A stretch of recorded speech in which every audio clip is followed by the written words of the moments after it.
Hey, it's Tia Carrere, and you're listening to Kino Kingdom with Britt and Rupert. Party on, guys.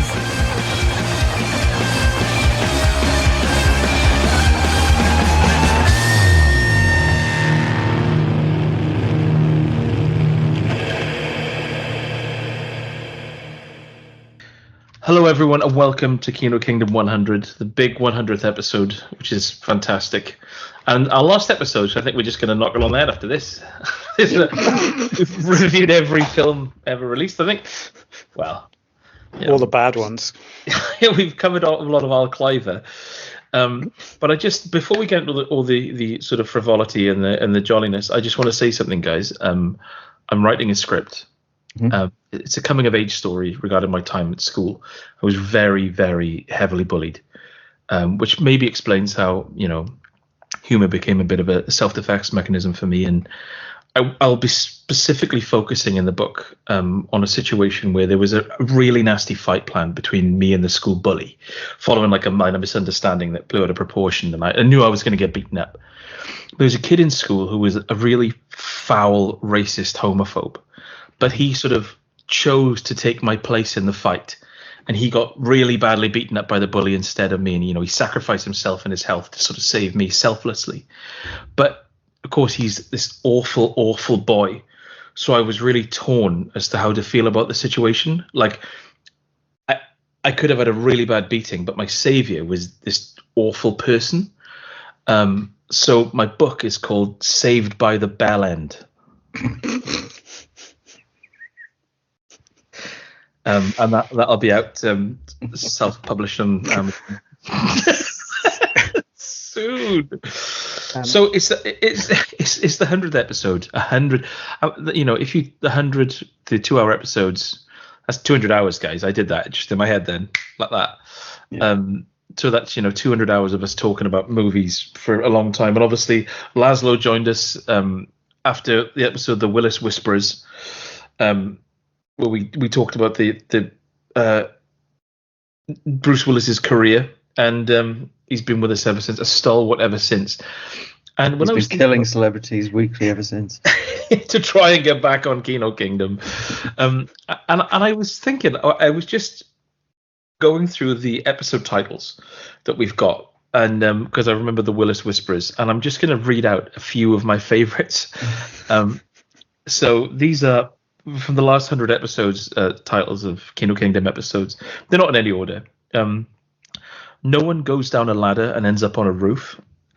And it's funny because saying them out loud, I remember the moment. Like that was that Don the Dragon Wilson film. Yes. He climbs down a ladder and then he's on a roof. And I thought, that's not how physics works, I'm afraid. That's not how it works. The next one I liked is steam-powered dictaphone. I can't remember what that related to. I just like the terminology. Steam-powered dictaphone. It would be so impractical and hot as well. It would be hot, especially because it's something you have to hold close to your face. You may remember this one more than me, Rupert. An awful haircut that transcends gender. An awful haircut that transcends gender. I can't remember. It's got to be a 70s film. It was a 70s horror, and I think there was a little girl in it, and her haircut was absolutely unbelievable. It was like a mullet bob, which is probably my favourite fish.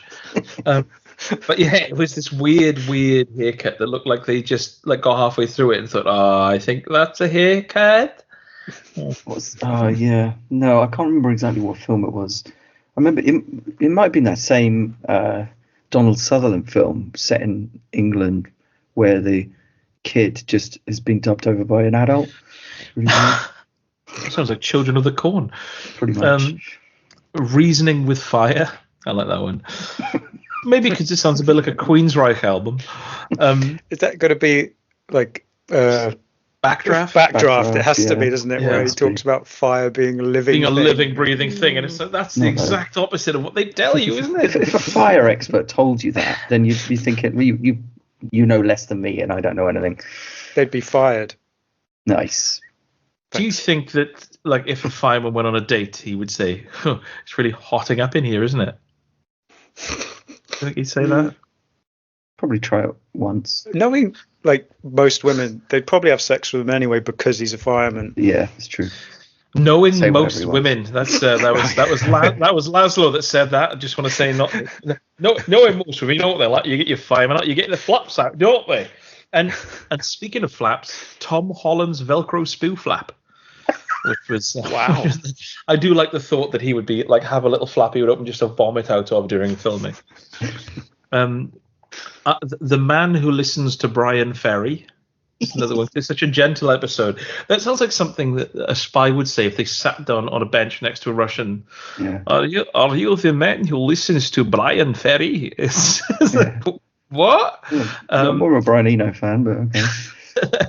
Well, Brian Thompson more than anything else. And a very gentle one here. The nature of British healthcare. I like that one.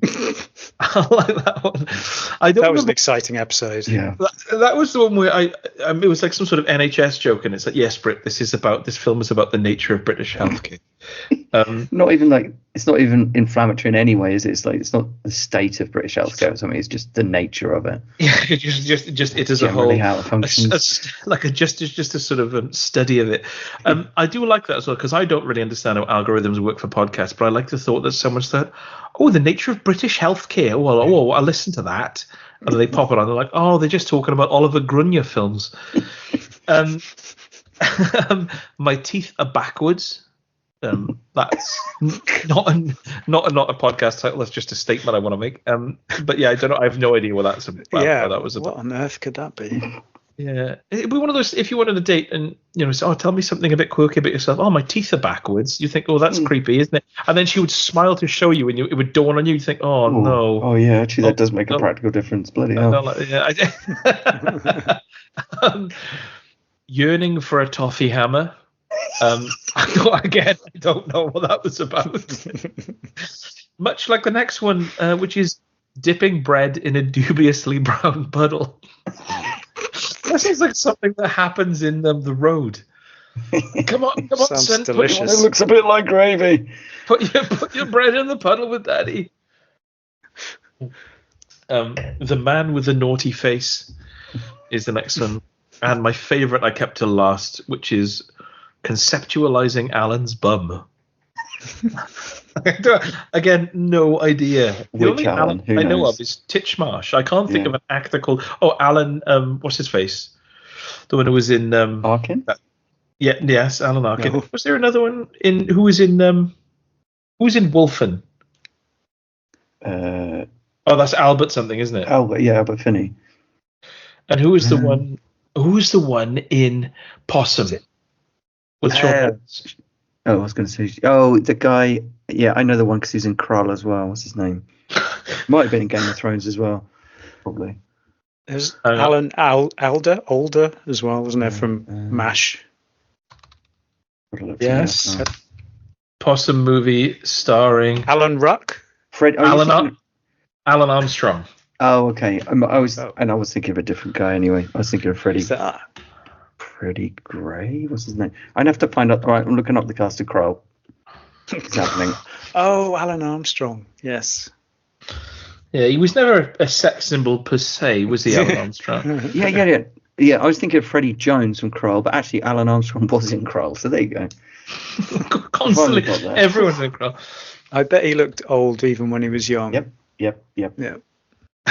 Okay, so are you ready then? This is to carry on the glee that we're experiencing now, and it is glee. It's not sadness, like Rupert keeps saying.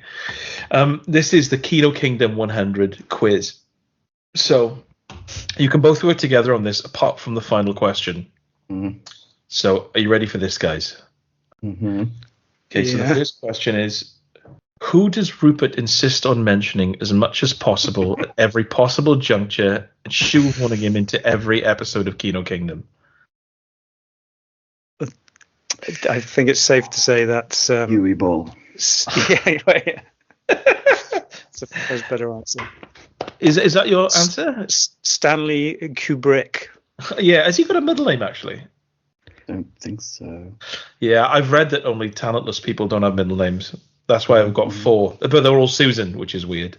So it's Britt, Susan Roberts, my name. My dad did have a stutter, though, so a written stutter.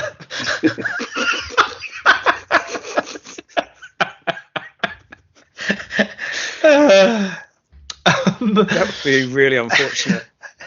Yeah, because people like have a stuff and they stop to sort of calm themselves and take a breath. You'd be like, oh yeah, just write there, and you'd be writing, and then they'd be like, ugh, and you'd look down and they've just written C's 4 times.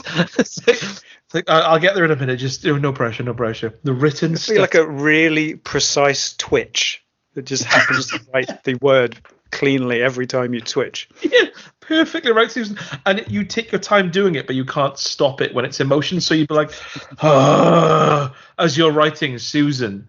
Oh, you're a go again. So yeah, Stanley Kubrick is correct.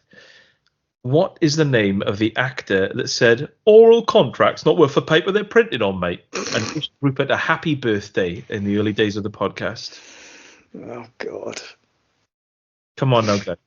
It's like a generic British guy. Yeah. So it's probably like Kevin something. Yeah. What's another? Well, Gary, is it Gary something? You're really close with the whole Kevin, Gary, that age of name. Imagine if you had a friend that owned a van. What would his name be? Steve. Steve Van? No. Steve Van Helsing. No, it would be. Is it Brian Transit? It's Tony Howes, guys. Oh, of course. Oh, fuck. Yeah, Tony Howes. What was the title of the very first Kino Kingdom episode? Come On. Was it called Come On? No, it wasn't Come On Eileen either. Jesus. We just start naming the episodes after wedding songs we hate. Shall I give you a clue if you'd like? Please do. So my what is my rhyming slang when I say Delroy Lindo? Window. Right. So the word window is in there. It's 3 words, and it's an actor's name. And what do you think an actor that comes to mind when you think of someone who's deeply religious and has played Christ? Jim Caviezel's Window? That's right, Jim Caviezel's Windows. If you remember, Rupert. Did we not guess that first time? Jim Caviezel's Windows. That was the one where someone breaks into his house and they jump out the window, and we spent most of the review talking about how it must have been single glazing, and how why would this architect or this huge have single glazed windows? You can just hear everything outside.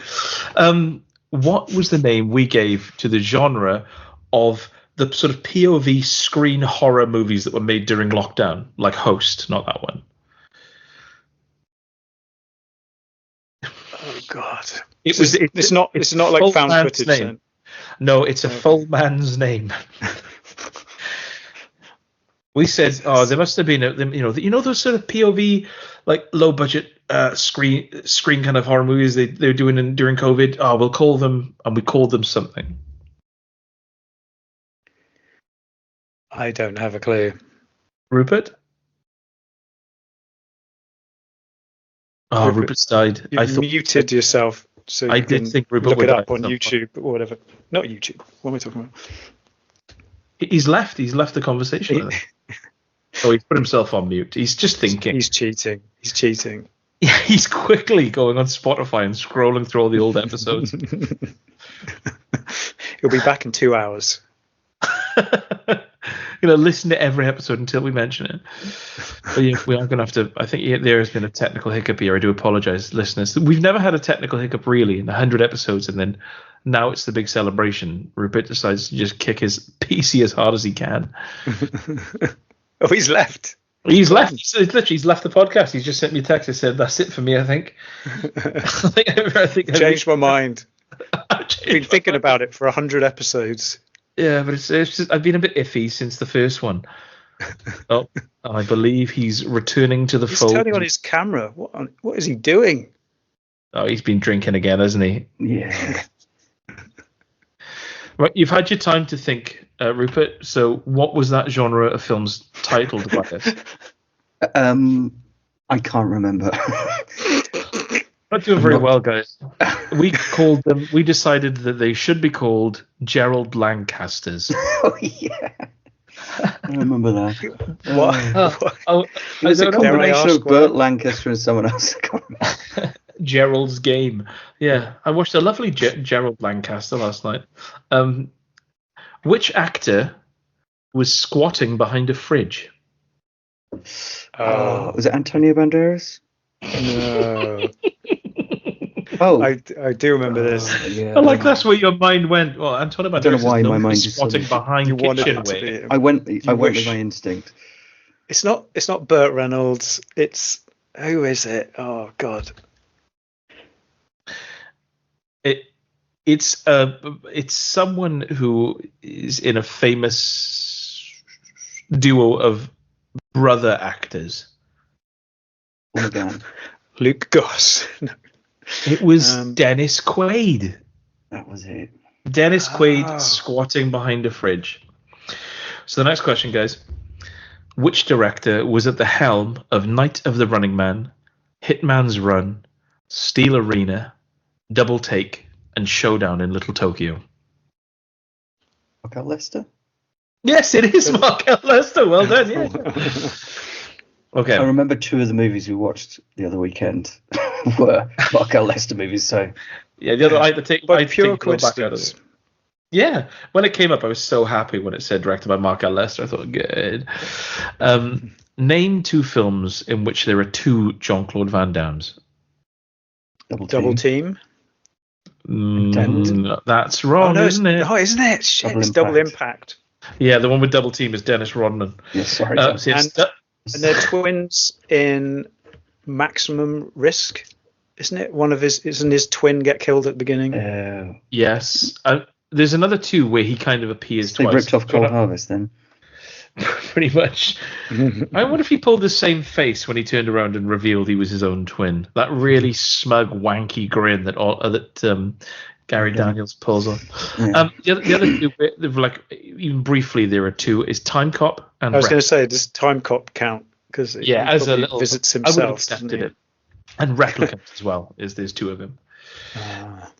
Which, and this is one my son threw in, because as I was doing this, he walked up and he said, "What are you doing?" And I said, "I'm making a quiz about films." And he said, "What kind of films, Daddy?" And from the kitchen, Faye shouted, "Bad ones."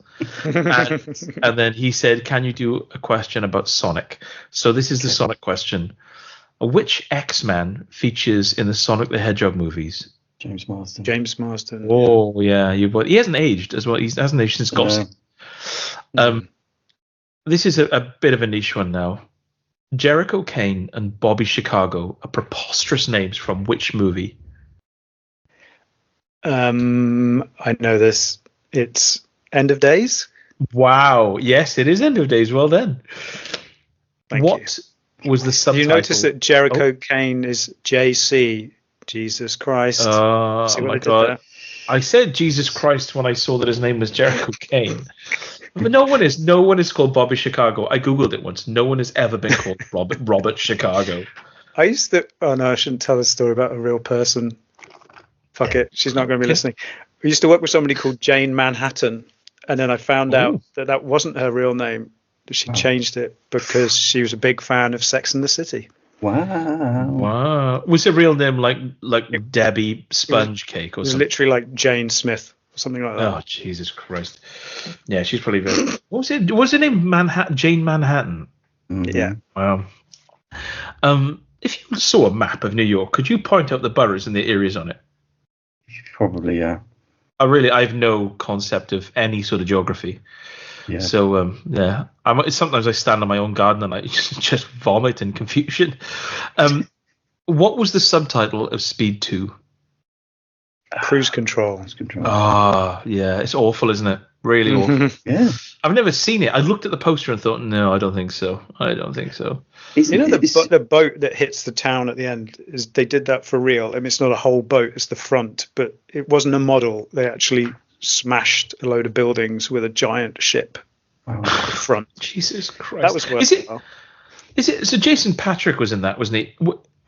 I don't think I've ever seen Jason Patrick in anything. No. Narc? He was in a okay. Western, which I can't remember, like Silverado or something, some Western from the 90s. Oh, that's a song by the Eagles, Rupert. He was in The Lost Boys, which you've probably seen. Oh, yeah. Yes, Jesus, yes, I was in that. Yeah, Cruise Control is a rubbish subtitle as well, isn't it? Because it's just like, it's not exciting, is it? It's just like explaining how the boat is being propelled along, really, isn't it? And also, especially at that time, in the mid-90s, there was an incredibly famous actor called Tom Cruise, and people just probably thought I would have rather him be in this film than Jason Patrick, to be honest. Yes.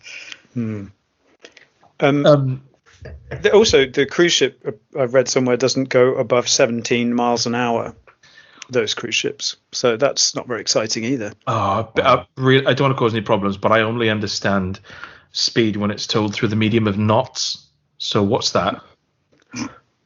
It's 200 knots. How fast is 200? So the boat was traveling. How fast in mph is 200 knots? So 17... 230 miles an hour, that would be. Wow. Imagine going on a cruise at 230 miles an hour. Your hair would be swept back. You'd look like Arnie and Rodil on the poop deck.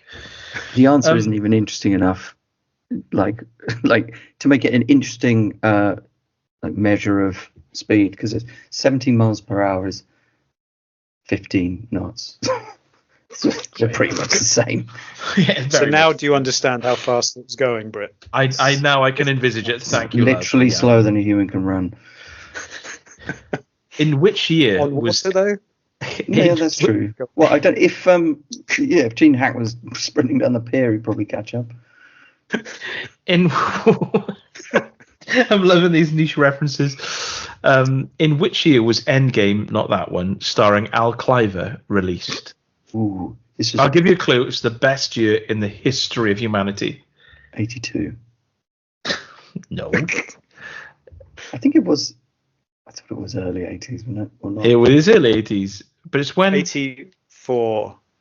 Oh, how did you manage to go 83? Oh, yes. Unbelievable. How many films were in Albert Pian's Nemesis franchise? At least 4. Was there a 5th? It's probably like 8 or something stupid in there. You are right. You were right with 4. But okay. Can you name any of the subtitles? I'll give you a clue. The first one didn't have a subtitle. The Revenge. Nope. It's worth a try. It was Nemesis 2, Nebula.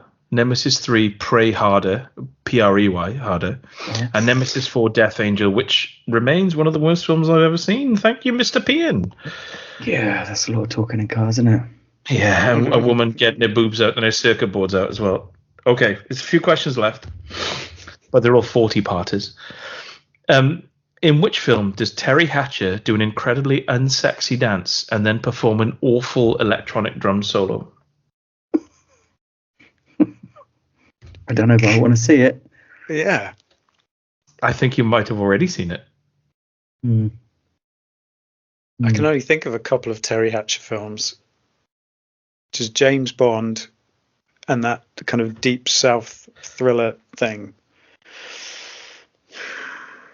What would you, if I had a soft drink in one hand and then money in the other, what would I have? Tango and Cash. Wow. Yes. I don't remember her in that. Okay. Yeah, she's the one that's that scene where like Ray comes home and she's massaging Kurt Russell and he thinks she's just riding him. It's really funny, guys. Really, really fun scene. But she does this. She gets out in this like weird, like spandex, glittery gold sort of silver suit, and the music goes and it just this sort of Harold F. Faltermeyer-esque loop, and she's doing this really like confused dance, but like looking out at the stage at like eye level, so not making any eye contact, so it's not like sexual or personal. And then she just does a really bad drum solo, and that's enough for Kurt Russell to think, oh yeah, I fancy Terry Hatcher. On a set of drums. Mm-hmm. Wow. Fairness, you probably would fancy Terry Hatcher, regardless of what she was doing.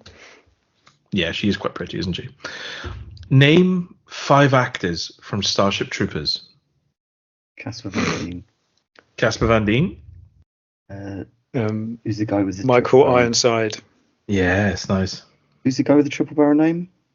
What's his name? Doogie Howser. Shit, Doogie Howser. Neil Patrick Harris. Neil Patrick Harris. Yep. Yes. Okay, that's 3. 2 more. Who's the lady from Bond film? Dina Meyer. Dina Meyer. Yes. And the lady from the Bond film is, what's her name? Who's also in... Yes, Another Christmas one. Jones. Recently seen frowning at Charlie Sheen across a courtroom. Yes. Oh my God, what's her name? That, yeah. That's annoying. Oh, what's the Kurgan guy? Clancy Brown. Let's Clancy go for Brown. him. Yes, can't you were thinking of Denise Richards, by the way. There. That's Yes, it, yeah. yes. Okay, 2 questions left. The last one is a bit of a longer one. So, name 3 Andrei Tarkovsky films. Bring a bit of class to the quiz. Mirror, This is Solaris. your turn, Rupert. Mirror, Solaris, The Sacrifice. Boom. I haven't even got the answers for that. I just knew you'd reel Okay. them off, and I thought I'd bring a bit of class to it. And the last one between you is a Bond film off. Oh God. Okay, so so unfair. I've got all of the Bond films in front of me, all 275 of them, and I think Lazlo, as the newest sort of host, should go first. Yeah, because he knows nothing about Bond. The first Yeah. person who can't name one has to have sex with me. Or they have to, I don't know, buy I a can't round name any, squad. Brit. Indiana Jones and the Last Crusade. So Lazlo, you go first, and yeah, we'll say that the loser buys the other one a drink next time we're out. I'm going to try and go in order of release. Dr. No. Ooh. Wow. Okay. Rupert? Thunderball. Is it called Thunderball? Jesus Christ, I've already got one wrong. You're thinking of the Jasper Carrot lottery show, but yes, Thunderball. Yeah. Fuck. Back From to you, Russia Lazlo. with Love. He is going in order. This is making my job a lot Could be easier. quite tricky. It probably should be in the way we did it. Mind you, we've flunk out at this point because I can't remember what the next one is. I'll go with Moonraker. Nice. Goldfinger. I'm loving the fact he's going in order. Yep, that's right. Diamonds Are Forever. And you even sung the theme tune as well. They're lovely. Fuck it. I can't remember if Rupert already did the 4th one. No, I don't think he did. You Only Live Twice. Yes. Oh, yeah. Okay. I didn't realize, by the way, how many That might not be how the many 4th one. directors returned, like Terrence Young, Guy Hamilton, Lewis Gilbert, Martin Campbell. John Glenn. Wow, yeah, I've never thought about the directors of them, to be honest. Just think Yeah. about the stars. They're- That's quite interesting. They're all like quite journeyman directors, yeah. Happen to be posh white British men, and I think they got hired because they knew how sophisticated Bond should be and all that kind of thing. Whose turn is it? It is who said Yours. Yeah, it is. I did. Yeah.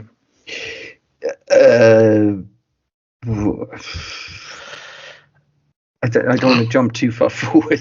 yeah, I think that was Live and Let Sam Die. Beckett's problem as well in Quantum Leap.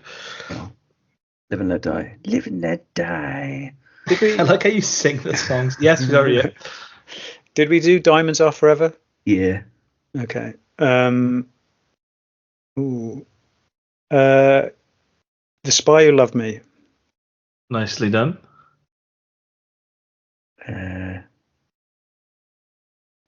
Well, we might have to go to the Living Daylights. The Living Daylights. Singing each song. I'm slightly lost now. Yeah, get back on Wikipedia. Go on, Lazlo. Shit. I'm in Roger Moore now. Oh no, hang on. What was? Oh, there's thingy in between George Lazenby. Oh yeah. On Her Majesty's Secret Service. Nice. Beautiful, beautiful, beautiful. A View to a Kill. I like it. I'm just going to quickly look up the age difference between Roger Moore and his co-star. No, a couple of years. Yeah, 4 years Roger at most. Roger Moore. The Man with the Golden Gun. Nice, nice. Your turn, Rupert. Sorry, I was just trying to. I was still looking up. So it's 27. Right, hang on. 27. Okay. So that's 23 years. Okay. Where do we get to? What one did you just say?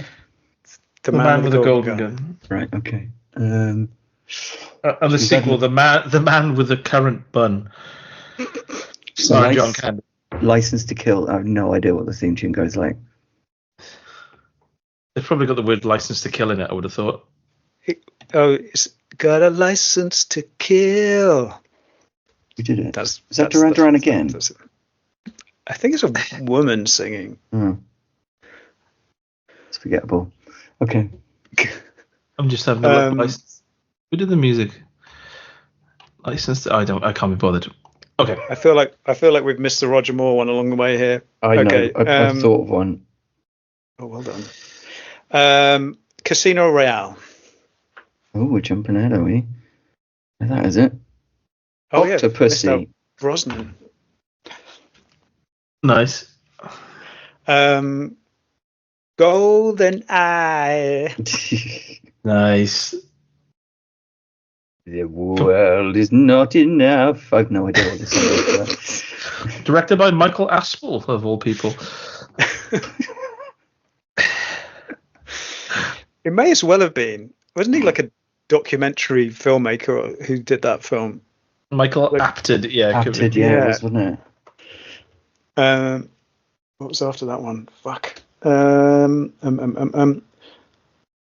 The world is not enough. That was the one we just did, didn't Oh, did we? Yeah. You literally just sang the same. Just sang it. Yeah, but you sang it differently to me because neither of us. No, I did a different one. I did. Oh, okay. Maybe I did. Did it have two? That one had two theme tunes. I think that's what's thrown me. It had they had one and they didn't like it, so they stuck it on the end credits, and then a different one. Is it garbage? Did the world is not enough? Yeah. No. Sounds about right. Tomorrow Never Dies. Nice. Die Another Day. You sound like crap. That's better. Euro That's better like Madonna song. Quiz shows. Right. There was no good song for Quantum of Solace, so I'm just going to say it. Yeah, that wasn't very. That felt like DLC. That film. Mm-hmm. Skyfall. Nice. Oh God. Oh, Spectre. Can't really sing that. I think that Rupert's dancing around the timeline is throwing you off your path a bit, Lazlo. It has. If you had to list them through, I think you'd be fine. We're about to run out, aren't we? I'm going to have to then really dive back into the memory. I literally can't remember the name of the last one. Am I allowed to say Never Again, or is that not official? I think you're allowed it. Yeah, okay. Did that have a theme too? Probably wasn't. Didn't have it did actually. Okay. It was like never, never, never say never again, like that. Exactly.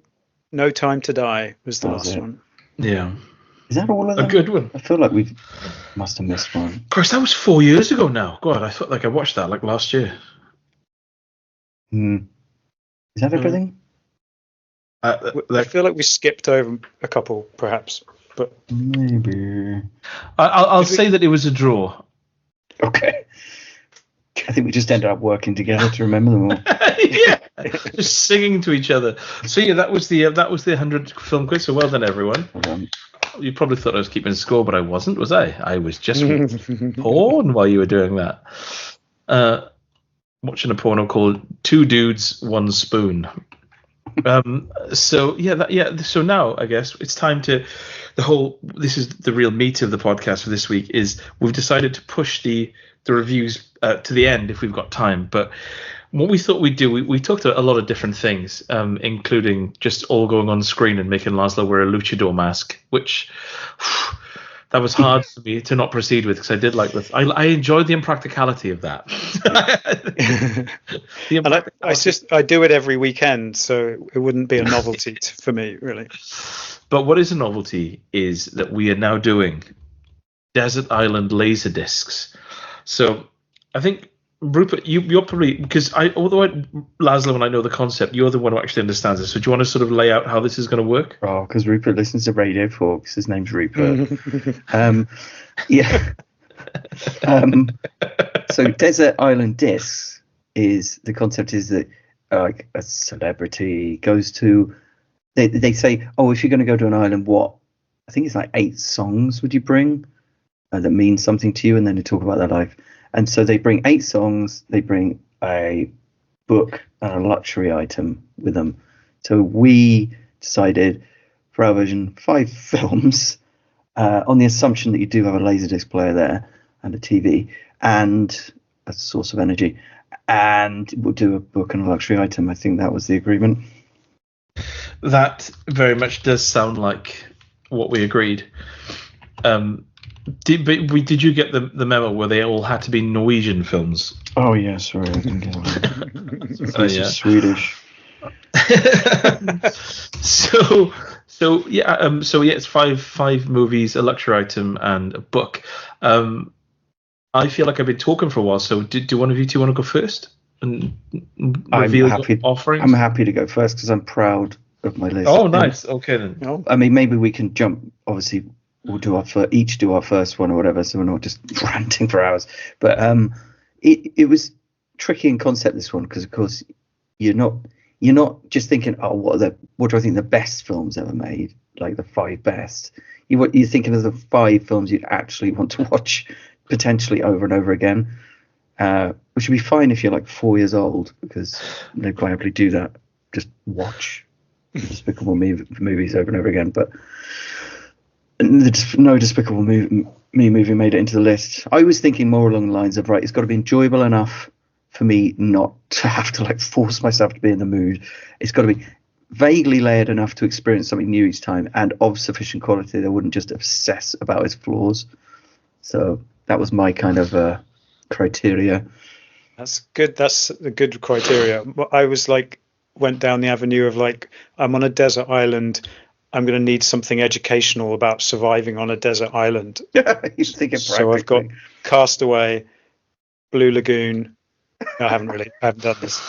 I've run out of island films. Yeah, anyway. run out of island. The Island. Yeah. Yeah, you could have one of those like I don't know, like, you know, those movies they used to make, the horror movies where it's like zombie apocalypse on an island. And what was the one which was meant to be like a kind of found footage thing, and it was really badly made? Cannibal Holocaust? That was the one, yeah. Oh. And they killed an actual turtle in it. Yeah. Oh, that's nice. On this note, I thought about, was it Koyanis Katsi? I don't know how you say that. Bloody hell, Koyanis Katsi. Because I was thinking, would it be good to have something that reminds you of like civilization that you can like visit, sort of thing?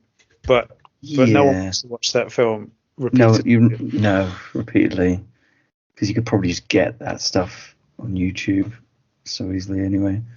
On your desert, can you YouTube on the desert island? Well, I suppose you could. Your luxury item could be a phone. The signal would be problematic. You'd be down to 2G there, wouldn't you? Yeah. You'd be like on the shoreline, like holding it up a bit, squinting, like, oh, no bars yet. No bars yet. Like, the batteries run out. I fancy a wank in about 3 days. I better start downloading a picture. Yeah, on douglas.co.uk/webpromote/celebs. And also, you would have to, not that I can just reel that off, obviously. But yeah, if you had a Nokia 3210, the battery would probably last you for about 6 months. It's true. And you'd definitely die within that time anyway, wouldn't you? And at least you'd be lying in bed under your like banana leaves thinking, oh, what should I do? I think I'll have another go. Snake, actually. Yeah, because the porn is somewhat inferior on a 3310, but do you want to say to the listeners as well that when we said 5 films on a desert island, Lazlo just said, I'd probably just take 5 pornos, which is a fair point, but probably not as fun for the listeners to hear about. Old trousers down Lazlo. I think you're overestimating our listeners, to be honest. They'd be making notes, I think. They'd be like, what's that over there on that island? Is it some sort of light? Is that a fire? And then they look through the binoculars and say, there's a man. There's a man on that island. He's got long, scraggly hair. What's he doing? Well, he's got his ass out. He's he's wanking. He's wanking. But yeah, there's more to life. There's more to life than that. Yeah, and then no, don't save me. Keep sailing. Don't look at me. So yes, assuming that none of the films we've chosen are pornography, is your first film, Rupert? Okay. I almost chose LA Confidential, but I didn't. I chose Heat instead. I would have gone the other way around, but yeah, go on. Let's talk about it. Okay, it's fine. This is Michael Mann's 1995 remake of his own TV film, LA Takedown. Yeah, and I think I just chose it because it's an almost perfect movie in terms of like script, pacing, editing, soundtrack, cinematography, performance, sound design, very much sound design, and even the more ridiculous lines. Like there's a scene where, if you remember, Al Pacino's wife is giving him like a dressing down, and she says, oh, I actually got a note of it here. This is what she says. She says, "You don't live with me. You live among the remains of dead people. You sift through the detritus. You read the terrain. You search for signs of passing, for the scent of your prey, and then you hunt them down," which is ridiculous. And no one would ever say that to anyone. But it kind of works. But it works in this movie because I think it's not really trying to capture reality. It's more like it's like a myth-making machine. And it's sort of about respect between professionals, really, with the cop and the robber, and using this kind of archetypal dichotomy thing of this rogue law enforcer and the noble thief. And neither of the characters would really exist, but they kind of appeal to our romantic fantasies about props and robbers. And of course, there's a cafe scene between Pacino and De Niro, which is a dream come true. And it's a very quiet and understated scene that never gets old. And it's just full of really good character moments as well. And of course, it's got Val Kilmer in it, and Tom Sizemore when he was, well, alive, but also when he was an interesting actor. I love the bit at the end where like Ashley Judd like silently warns Val Kilmer not to visit her, and it's sort of like a wave of warning, but also waving goodbye. It's just really cool scenes like that, and it's pretty much pure cinema really. And the street battle is still the best urban gunfight in cinema. IMO. So I'd take that just because it's sort of like perfectly crafted, I think. You should read the book to the sequel, which undoes all the good work that the film does. I genuinely am not sure whether I'd actually watch a sequel. I wouldn't, based on it feels the novel. like from what I've heard, it feels like it's going out of its way to spoil the first one. How did it manage to spoil the first one then? Well, I think Lazlo knows a bit more about this than me, but it's like a half. It jumps around in time, so it's part prequel, part immediate sequel, like literally, just after events, and then part sequel where it's quite far ahead in time. But because it's still in the 90s, it then gets into a really detailed like hacking subplot, and you're just thinking this is just going to be people with like really shitty old CRT monitors hacking like in green screen, and it's just going to look completely crap. But anyway, it's just boring. Hacking is boring, and yes, it is. And you're thinking, right, as a film, then they're going to have to recast because the actors who are in it don't fit any of the ages now, and some of them are now dead, of course. Literally, two of them are dead. Well, actually, I suppose Tom Sizemore's character died in the first. That's true, but he's in it, I think, in the prequel parts and stuff. Well, so anyway, bring him back with CGI. That worked within Holm. Yeah, and then after it all, it sort of leads up to a big build-up between Val Kilmer's character and Al Pacino's character, and then they don't really meet, and then a cliffhanger, and you're just like, oh, fuck off. Yeah. I think the thing is, if it was like a sequel set a long time afterwards, fine, I could take that. It's the part about it bookending the first film which bothers me, because I then watch the first film and think, oh, I'm just like moments away from like complete nonsense. There is like a part of it which is just about Al Pacino trying to catch like a serial home, like a, what's it called, where they break into people's houses and he robs them and rapes people, and he's a real piece of shit, and you're kind of looking forward to that wrapping up. So that's, if they made the whole film kind of about Al Pacino's character just dealing with a different case and a different gang, that would be quite good. Maybe they'll do that with the film, but I suspect they won't, because they want to have the De Niro character back. Is the film going ahead then? He's trying to get money for it, I think. Yeah. It's like 150 million or something he wants. Good luck. Yeah, probably not. I think it could end up being another Megalopolis. Is that what it's called? Yes. Was that good? I don't know. I haven't seen it. I would like to see it.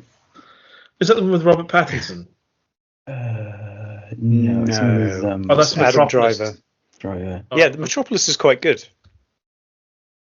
Cosmopolis. Maybe not so yeah. much. That was Cosmopolis. Sorry. Yeah. I would, like out of those two choices, I would have leaned more towards LA Confidential because it's that was one I did think about because it's very rewatchable. And it's, and actually, if you think like in terms of crafting and all those like accolades I was given to Heat, they do apply to LA Confidential as well. Like it's so well written, LA Confidential, that there were moments when it wasn't even a comedic scene, but I was actually laughing because the script was so good. Laughing at the quality. It's just like, I was just like, wow, this is so good. I'm going to cheat. So we can, if we're sharing the island, we can have it together. I'm going to knock off the last one on my list and replace it with LA Confidential because I completely forgot, and that's better than both of the ones I had. So there we Lazlo, go. do you want to jump in? So yes, so that's a hell of a film, Heat, to kick off. Nice. Well, I guess I should just say LA Confidential, which is a very, as we've said, rewatchable. It's got everything, isn't it? It's funny, dramatic, shocking, romantic-ish. Romantic's probably pushing it. Well, it's cool. Labyrinthine, period setting, sense of romance to it, detail. Yeah, and the cast is incredible. Yeah, a whole bunch of really like actors at their best as well, and really sort of woozy music as well. Really beautiful score. So LA Confidential is that was one of the first films I think I watched it when I was younger and thought it feels quality. And when you're watching it, you think, even if you have no understanding of like the rules of cinema, it just feels like there's so many spidery sides to it that it all sort of comes together, that you just feel like you're watching this sort of dreamy slice of this time for this group of people. And it's one of those films as well. It kind of tricks you, because I still get just as tense and excited watching it now as I did the first time, even though I know what's going to happen. There's something about it that just resets in my mind, and it's almost like I let myself get sucked in again. Like, oh, don't think about what's happening. Just think of the now. Think of what you're looking at right now. Yeah, because when the action kicks off on it, it's really intense. Like, it's got the sort of just an almost drums only kind of score, is it? Yeah. Just scooting through buildings with shotguns, trying to kill each other, and you're just like, oh fuck no! And even every time Russell Crowe is about to explode in anger at anyone, you're just like waiting for the moment. I know when that scene when he finds out that Guy Pearce's character has been banging a woman, it's like, and you, of course, by that point, you know how full of rage he is. And it's like, oh my God, when he finds out. And Guy Pearce, like, knows that he's in trouble. But he, like, just starts trying to make small talk with him about the case, doesn't he? And you're like, no, Guy, he's going to kill you. There's no talking your way out. Brilliant. I think the reason as well that the action scenes are like, when they do kick off, are so intense as well, is because of the script, you're so invested in the characters, so you actually do kind of care what happens. And it's not just about whether they die or not, it's like what they do in those action scenes, because how corrupt they're going to be and stuff. There's one little detail you've just reminded me of as well. Like, we can spoil things here, can't we, for this film? The Kevin Spacey twist. Something I only, again, like it's one of these things you notice with repeat views. There's a bit where Captain from Babe, whatever his name is, says to him, he says something about how I doubt you've ever taken a stupid breath. And then when he kills him, the last thing he says is the name that then screws the captain over. Yes, yeah. It's like his last breath is the thing that catches out the guy. And I just thought, I bet that was on purpose as well. That's like just clever little things that you pick up on from having watched it probably too many times. But yeah. Good choice. Great movie. What's your number 2 then, Rup? Oh, I thought we were going to Britt. Oh, sorry, Britt. I forgot you were taking. I forgot you were here and just hosting. Yeah. My first film was a really when I sat down to do this, and I was thinking, because like you both said, I was thinking about this is the desert island setting. You think, what is it? You're going to get bored of any film. You're going to watch any film more than a few times and get bored of it. But I just thought one of the films I would have to have, and it would always cheer me up, is The Big Lebowski, because it's got an incredible soundtrack. It runs the gamut of just being sort of dreamlike, and funny, and tense and bizarre. And I think that, like, when I first watched this film, it was with one of our regulars, Utah Smith, and it got to the point we watched it every day on VHS, and it got to the point where we would come home from drinking and put it on. And one day I was downstairs in his kitchen making like drinks, and I went upstairs and he was sitting down facing away from the TV, like really, really drunk, but still just quoting all the lines as they occurred on screen because we'd seen it so much. And it's a really strong memory, and it's so tied into my sort of adolescence, moving into manhood, of like going out meeting girls and drinking and like friendships and stuff, that when I watch it now, it just makes me feel good. So that would be like if I could only take one, it would be that, because I would always be singing along to like I just dropped in to see what my condition was in, and still laughing at the scene where he like drops a joint in his car and panics and crashes, and where the captain throws the mug at him, which is one of my favorite scenes. And yeah, I just feel like it's one of those films where it's just, and I think even if I'd watched it for months on end on this desert island, I would just start watching the background and just seeing what little bits I've never noticed before. And I think it would be one of those films that is, and it's quite long. It feels like a long film because there's so much happening. Yeah, 2 hours. So I feel like, well, I know that The Big Lebowski will be the big one for me.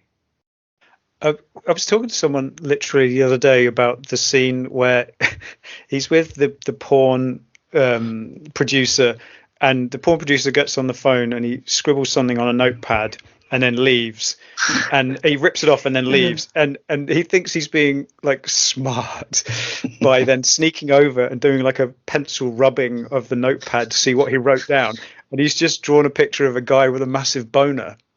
Yeah, and he just sort of frowns, rips it and chucks it in his pocket, and okay. Just achieved nothing. And then he has to scurry back round the desk and sit down like he hasn't done anything. Nothing. Yeah. Is it? But it's not Burt Reynolds, is it? No. The porn kingpin. But it's just.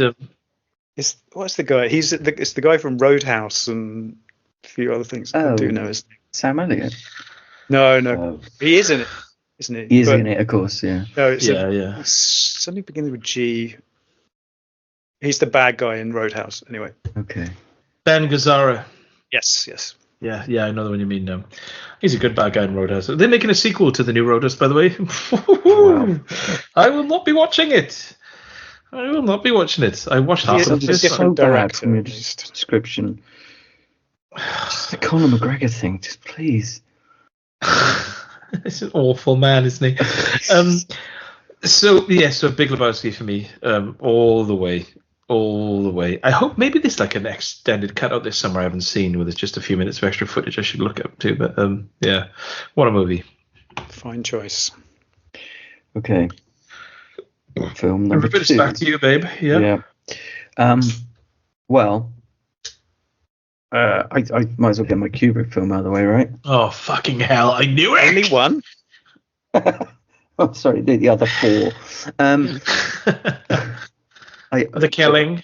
Almost, yeah, Killer's Kiss. Fear and Desire. Oh, that's an in-joke. I did not choose 2001: A Space Odyssey. Much as I love it, I'm not sure I could watch that repeatedly. So I chose The Shining because it had such a profound impact on me as a 12-year-old. And for some reason, I remember first time I watched it, it was like recorded off TV, and yet somehow they got the person who recorded it had got like the American extended version, so it's the proper version. Good. And weirdly, I was staying with my mum's teacher friend at this enormous remote school, right, which is empty for the summer. So it kind of mirrored the movie in a way, but just a bit warmer. So yeah, I watched the movie repeatedly, and then I spent my days like exploring this enormous facility full of history and long empty corridors, which was perfect, obviously. And yeah, and for all like the wacko theories about The Shining, like the whole thing about it's proof that Kubrick staged the moon landing and how it's an analogy for the Holocaust, I just loved its atmosphere, like this. Basically this mysterious place which is normally so full of life, and now it's kind of lifeless, and all the small tragedies that happen there behind the locked doors. It's just a really cool setting, and there are all those hidden or slightly concealed potential meanings and tiny details which would make it very rewatchable. And so I actually think all those aforementioned wacko theories are just like the mad edge of many possible interpretations, which is fun. Plus, if I had all that time on the island, I could finally try and like map out the layout of the Overlook Hotel, which apparently makes no geographical sense because the set burned down halfway through. And they just randomly rebuilt it, hoping. Yes, yeah, they just rebuilt the bits they needed. Because I'd heard that it was intentionally impossible. Thinks. But right, is it just because practical reasons? Yeah, going by Occam's razor, I'd have to say the fact that the set burned down, but they probably filmed a bunch of scenes already, so they just rebuilt the bits they needed, seems more likely. But it'd be interesting anyway. I think someone has actually done this, like mapped it out, and it doesn't make sense, like in terms of like things just don't connect properly. But even if it isn't intentional, it all adds to that kind of slightly uncanny atmosphere of the whole place where nothing's quite right. You know, because there are little details which clearly are intentional, like the fact that Jack Nicholson looks at the camera but no one else does and stuff. It's like you can interpret that as you will, which is fun. I enjoyed rewatching that a few years back and paying attention to when he started writing his novel. And it's right after the bit where he stares out the window at the maze, and then it goes into like he's looking at the model of the maze, isn't it? And then it becomes the real maze with the people in it, and you think you're looking at the model, but then you realize it's the real maze. That's the point from at which he starts writing it, which is kind of cool that he kind of bothered to have a moment and mark it, you know, where you go, okay, that's the point where he categorically snapped, kind of thing, even though it's quite a low key moment. Is it that film where Shelley Duvall says wakey wakey eggs and bakey? She does bring him eggs and bacon in the morning, actually. Oh, do you know, it's something that Faye's always done throughout her entire relationship. She doesn't say that specific line, no. As a dairy-free vegan, I have to slap it out of her hand every morning. No, I have to. I just sort of say, she's always said wakey eggs and bakey whenever we have like a breakfast on the weekends, and I've always thought that was from The Shining, because I obviously remember the scene of her bringing it, but I thought it doesn't seem like something that would be said in that film. She says sunny side up. Oh, that's what she says, is it? Something like that. I always think of Eggy Wegs from Clockwork Orange as well, whenever anyone offers me eggs. I think I say that a lot. Yeah.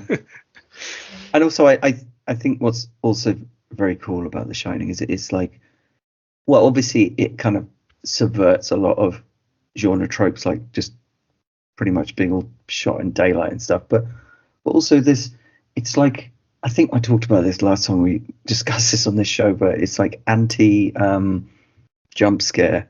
Like there are moments in it where it absolutely is building up to a jump scare. It almost goes out of its way to ease you into the scene rather than going for the jump scare. I think that's a really cool little tendency. Like where he appears behind the pillars. Yeah, because there's exactly that moment when she's leaning over reading all the all work and no play, Miss Jack Boy, and there's clearly a space in the background for him to jump out at her or attack her, and it cuts to behind her, and he very gently and slowly moves out from behind the pillar, and it's it's such a strange impulse to have that as the thing. You do get a hint in the director's cut that he's there before that, because when she's looking sort of silently, sort of swishing through all the papers, if you turn the volume up to max, you can hear behind her.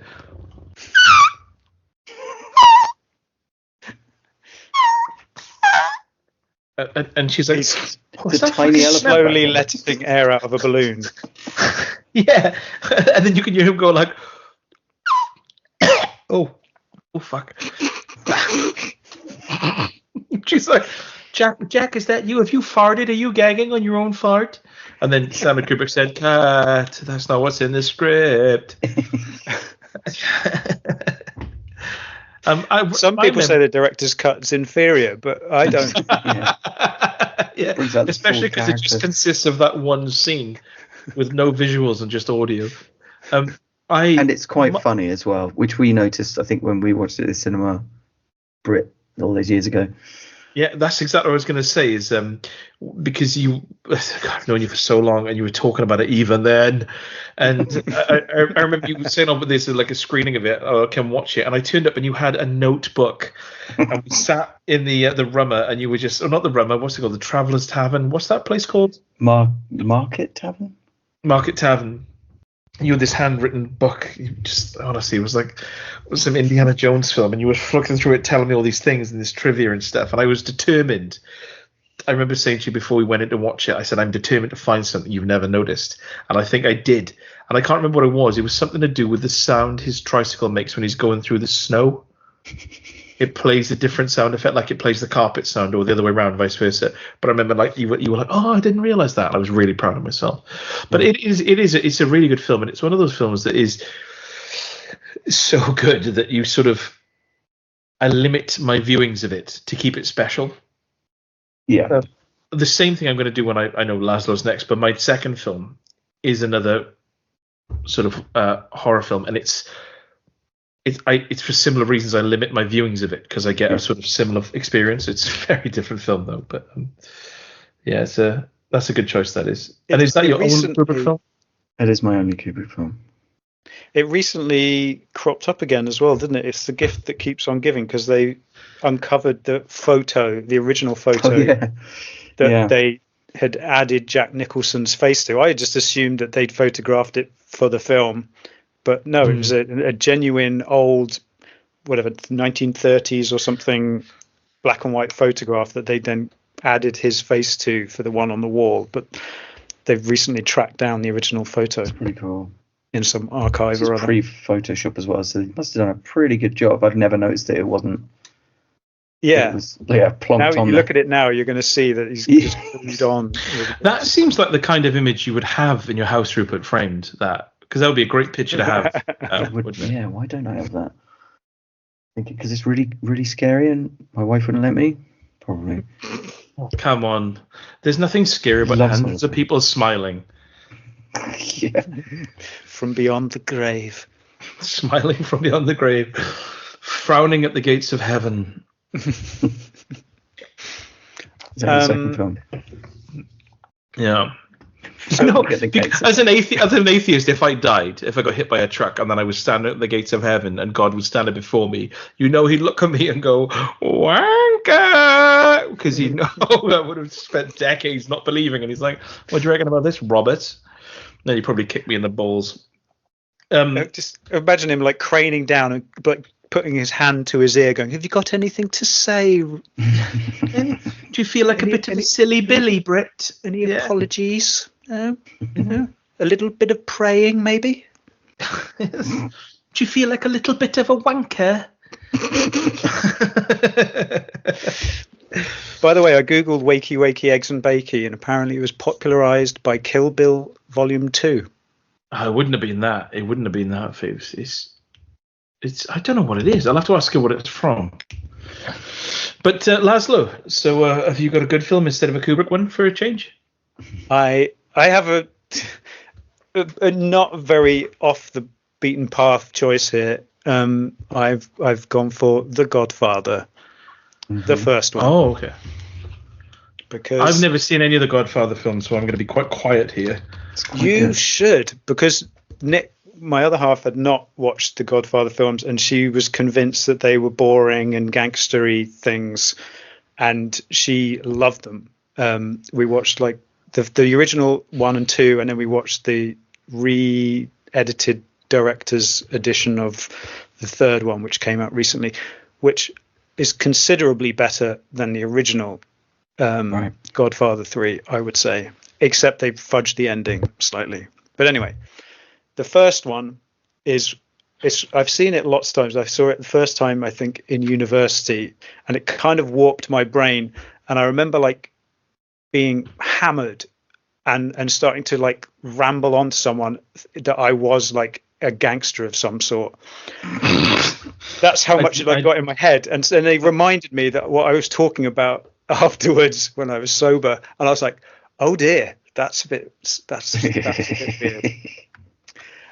But I've watched it a number of times over the years since, and it's another one of those things that you just kind of get something new from every time. I think it's expansive, it's exciting, it's stylish, it's got the whole kind of family dynamic has been replicated in many other films since, but it's got a kind of a Greek mythological kind of thing, where there's this sort of the eldest son who's a sort of a almost like invulnerable but hot-headed, it's like Succession or whatever, where you've got the elderly sort of patriarch who's built an empire, has now got to pass it on to one of his kids, and one of them is a hothead, a strong leader in wartime, but like a volatile loose cannon. There's the one who's smart and clever but quiet and weak, and then there's the one in the middle who is a kind of a capable, but he's not interested in it. He doesn't want the crown. He's probably the best choice, but he doesn't want it. So then it's kind of a figuring. Which actors play those characters, by the way, the three kids? So you got James Caan is like Sonny. He's the hot-headed kind of tough guy, and then you've got Al Pacino is the middle child who's a war hero, and he doesn't want to be a gangster, but he's the calmest and wisest of them. And then is I've forgotten the actor's name who plays Fredo. Yes, plays Fredo, and he's a kind of he wants to be a gangster, but he's not really equipped for it, and he's kind of the mild mannered kind of one of the three. And then he's also got an adopted son who is wise, but he's not Italian, so he can't really take over without it causing fuss. And in the middle of this, they're in the middle of a kind of a rising gang war as the old Don is fading. Then new gangs are coming up to try and seize his power. So it's lots going on, and that's just the plot, And then you get into the kind of each one of their own individual stories, and as Michael rises up and is kind of forced to get into the family business and ultimately kind of is corrupted. It's a brilliant work of genius, and it works really, really well on its own. A lot of people kind of favor the second one because it's sort of so multi-layered and it goes forwards and backwards in time, but it's all building off the first one, which is a completely sort of satisfying experience on its own, whereas the second needs the first one to make any sense, really.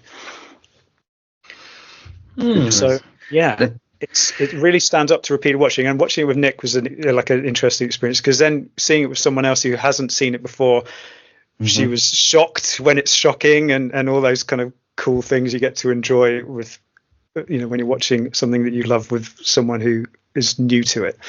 And then she was like immediately wanted to watch the second one. She immediately wanted to watch the third one. So it was cool. Well, it's also apparently the PS2 game is fantastic. You just go around like shops kicking the shit out of people and saying "Give me money." So I've never played it. It could have been your review of the the film, frankly. Go around shops kicking the shit out of people. I didn't realize. I didn't. Can I just remind everyone of John Cazale's filmography? These 5 this films is like the Deer Hunt. What was it? It's astonishing. It's The Godfather, The Conversation, The Godfather Part 2, Dog Day Afternoon, and The Deer Hunter. They're dead. How did he die? Making too many awesome movies? He knew he was dying. It might be Russian cancer roulette? or something. So I know that they filmed The Deer Hunter in a certain order so that because he was going to die, sort of thing. Yeah, because that was released posthumously, but I don't know how he died. Let me find out. I didn't realise that's all he'd done. I knew he died Lung young. cancer. Bloody hell. A history of chain smoking. Died at the age of 42. That'll do. Jesus But at that point in time, they thought smoking was good for you, probably. Yeah. So you can't blame him for that. But yeah, so Britt, you have to go and watch The Godfather.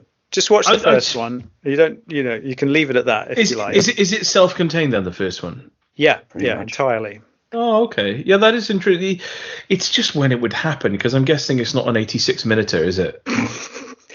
It is it's a meal. I mean, that's also slightly why I chose it, because I thought you want to get those films that you're getting a lot of film for your money. If you're on a desert island, then you don't want a 90-minute job. Although I did think about Commando. That's on my nearly made it list, but just because it's so rewatchable.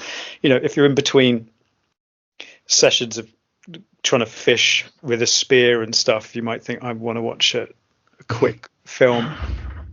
I think you'll find that we'll be talking about Commando a little bit later on, Lazlo. I think. Don't you worry about that, my boy.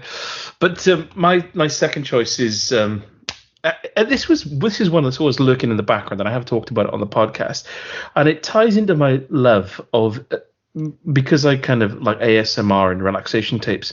There's something about the sound design of this and another one I'm going to mention that it's like a quiet film, but it's quite languid, and I find it really rewatchable. And this is the one that linked me to The Shining, not in terms of it's the same quality, but it's got that same weird, quiet atmosphere that I find really enthralling. And because everyone just says this film is a load of shit, it kind of draws me to it more because I have a genuine passion for it. And it's The Ninth Gate, 1999 Polanski film with Johnny Depp and Frank Langella, and it's just like really long and slow, and it's just my love of the sort of 70s films where it's just someone getting slowly sucked into something completely out of their sort of understanding, and they just completely overwhelmed by it and don't know what to do next, and they just sort of bumble from situation to situation.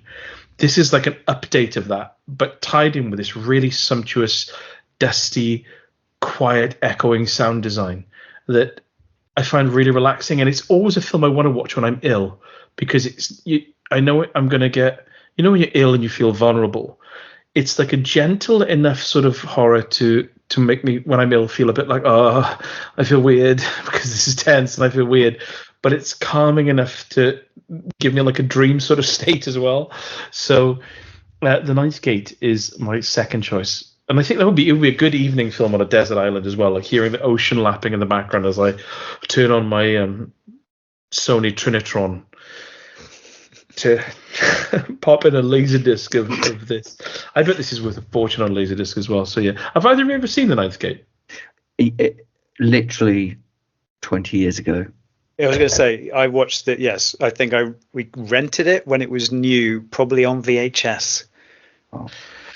Yeah, it's based on a book called The Club du Mas, and I was so excited when I watched this last about 4 years ago that I bought the book when I was drunk, but I accidentally bought a Portuguese version of it. I don't know how I made that mistake. I was really excited when I turned up and opened it, and I thought, So I might buy it now. Actually, I'll put it on my phone so I remember on eBay. But You just learn Portuguese in Spanish again. Oh, yeah. This is like what I would kind of class as like a wine film, because it's just got that. I tell you what, I was hovering between this and Secret Window. The Secret Window is a little bit more trashy and silly, Yeah, but this is genuinely. I do like Secret Window. Yeah, but this is.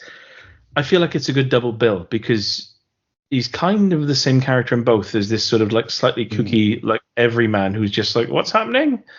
And it's. I feel like, right.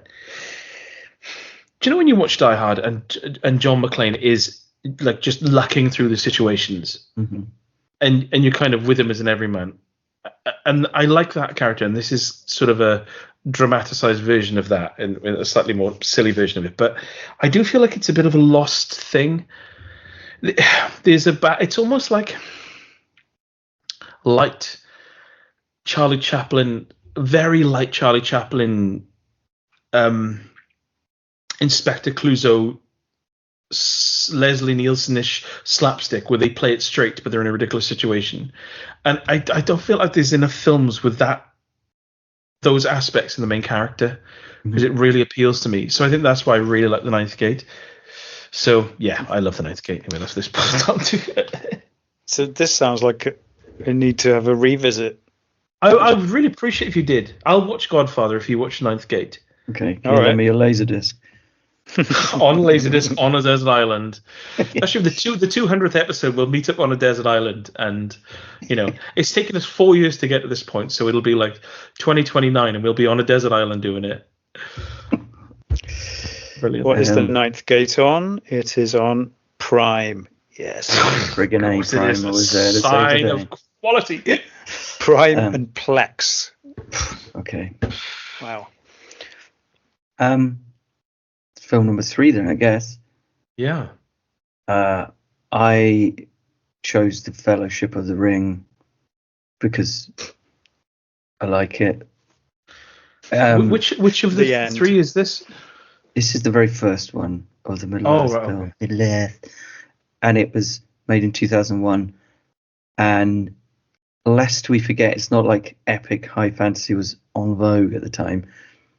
Although I suppose someone like Titanic probably helps sweeten the deal in terms of the runtime. But yeah, but you think about it, right? Peter Jackson was basically an indie filmmaker at this point, and he'd made like splatter horror movies.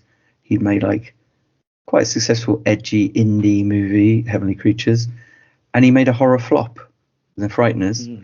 And then The Frighteners is fantastic, by the way. So good, it's so good, and yet it didn't do business. And it's like, and then New Line just coughed up hundreds of millions.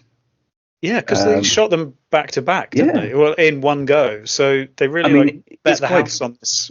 It is quite funny when you read about like what the original plans were. Like they were trying to get like it was going through Miramax originally, and they just didn't have the cash. So it was like Harvey Weinstein or whatever was like, "Oh yeah, can you just make one movie and make it?" And like Peter Jackson was like, "Well, can it be 4 hours long?" And it was like, "No, it's got to be 2 hours. You got to make 1 2-hour movie of the entire trilogy." He's like, just watch Willow. That's what you want. Just watch Willow. As he slams the door on his way out. Yeah, I would have to have a Middle-earth film in there, and this is the best one, and it's the best because of its pacing, its sense of adventure, its scope, the emotional beats, the characters. Boromir, brilliant. Its building of trepidation, production design. The beauty and its humor, and it's probably the one film of the 6 that could kind of work as a standalone film. Maybe not quite in terms of the ending, but in terms of the shape of the movie, perhaps.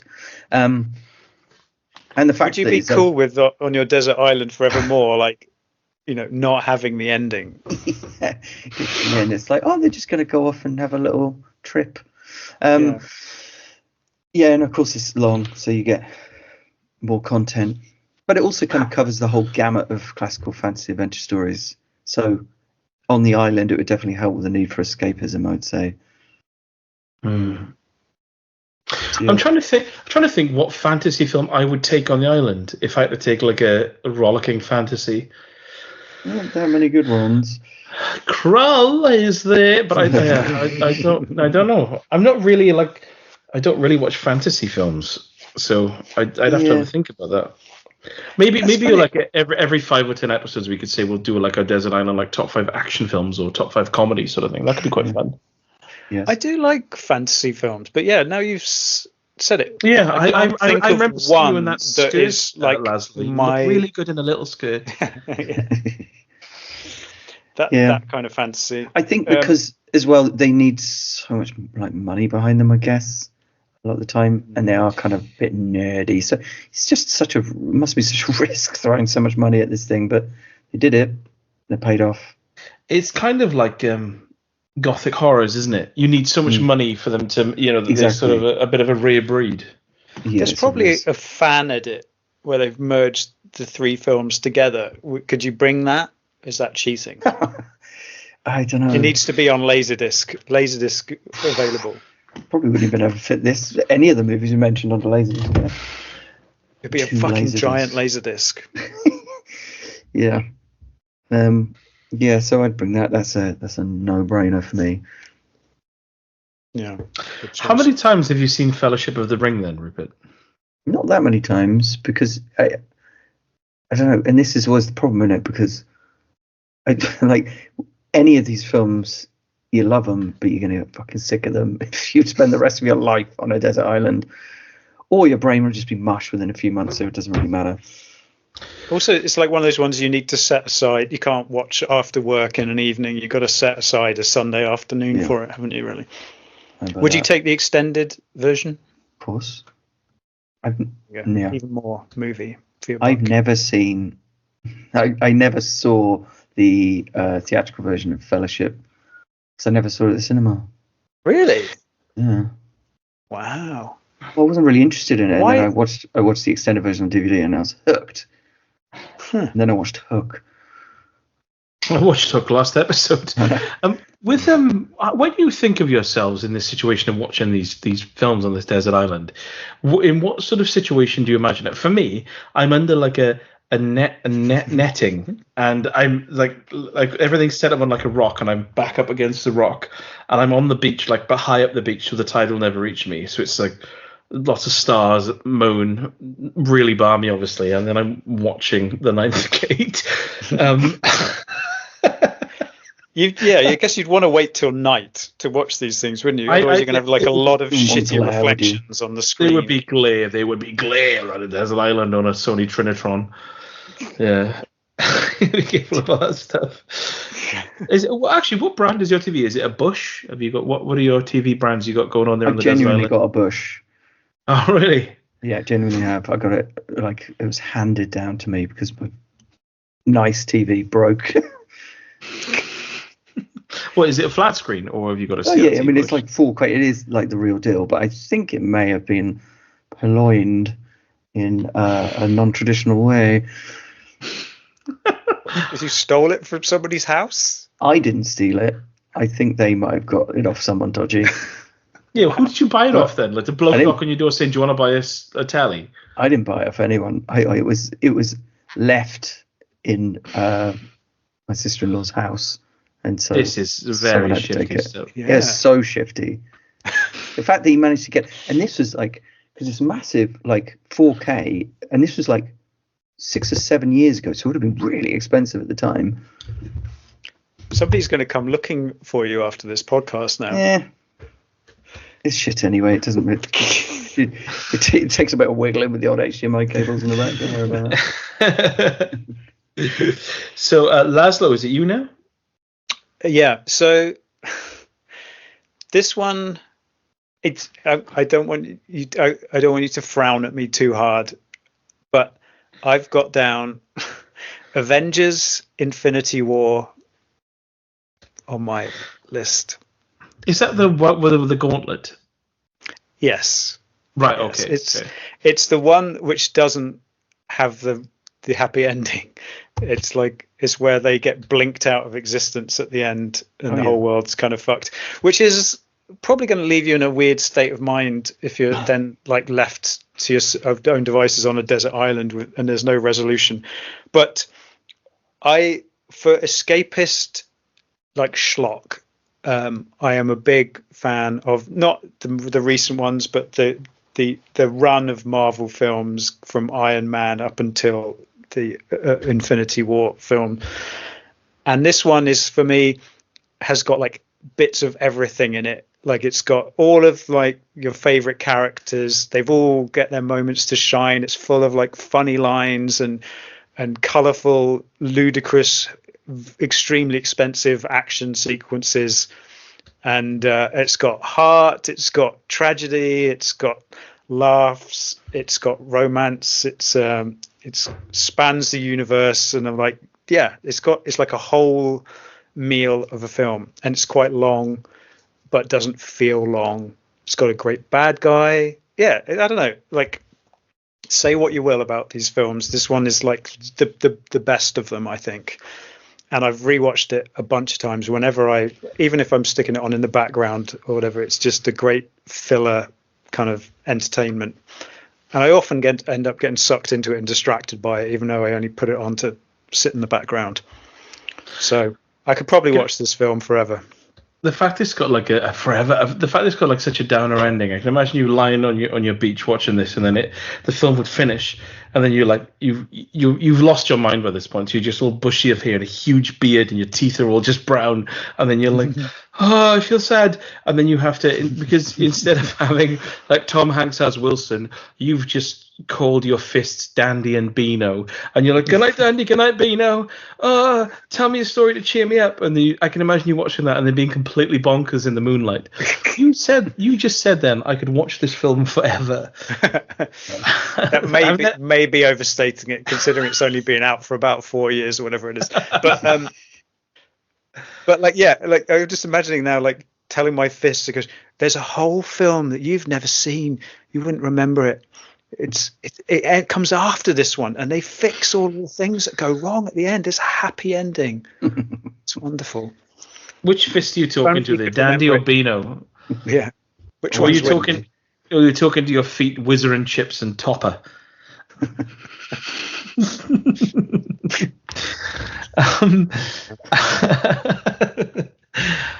But when I saw this in the cinema, like, again, I mean, I am aware that these are schlock kind of pulp entertainments, but when he blinks everyone out of existence at the end, and the heroes are dying left and right, and it ends with like half of them are now dead, and the bad guy got away with it and pulled it off.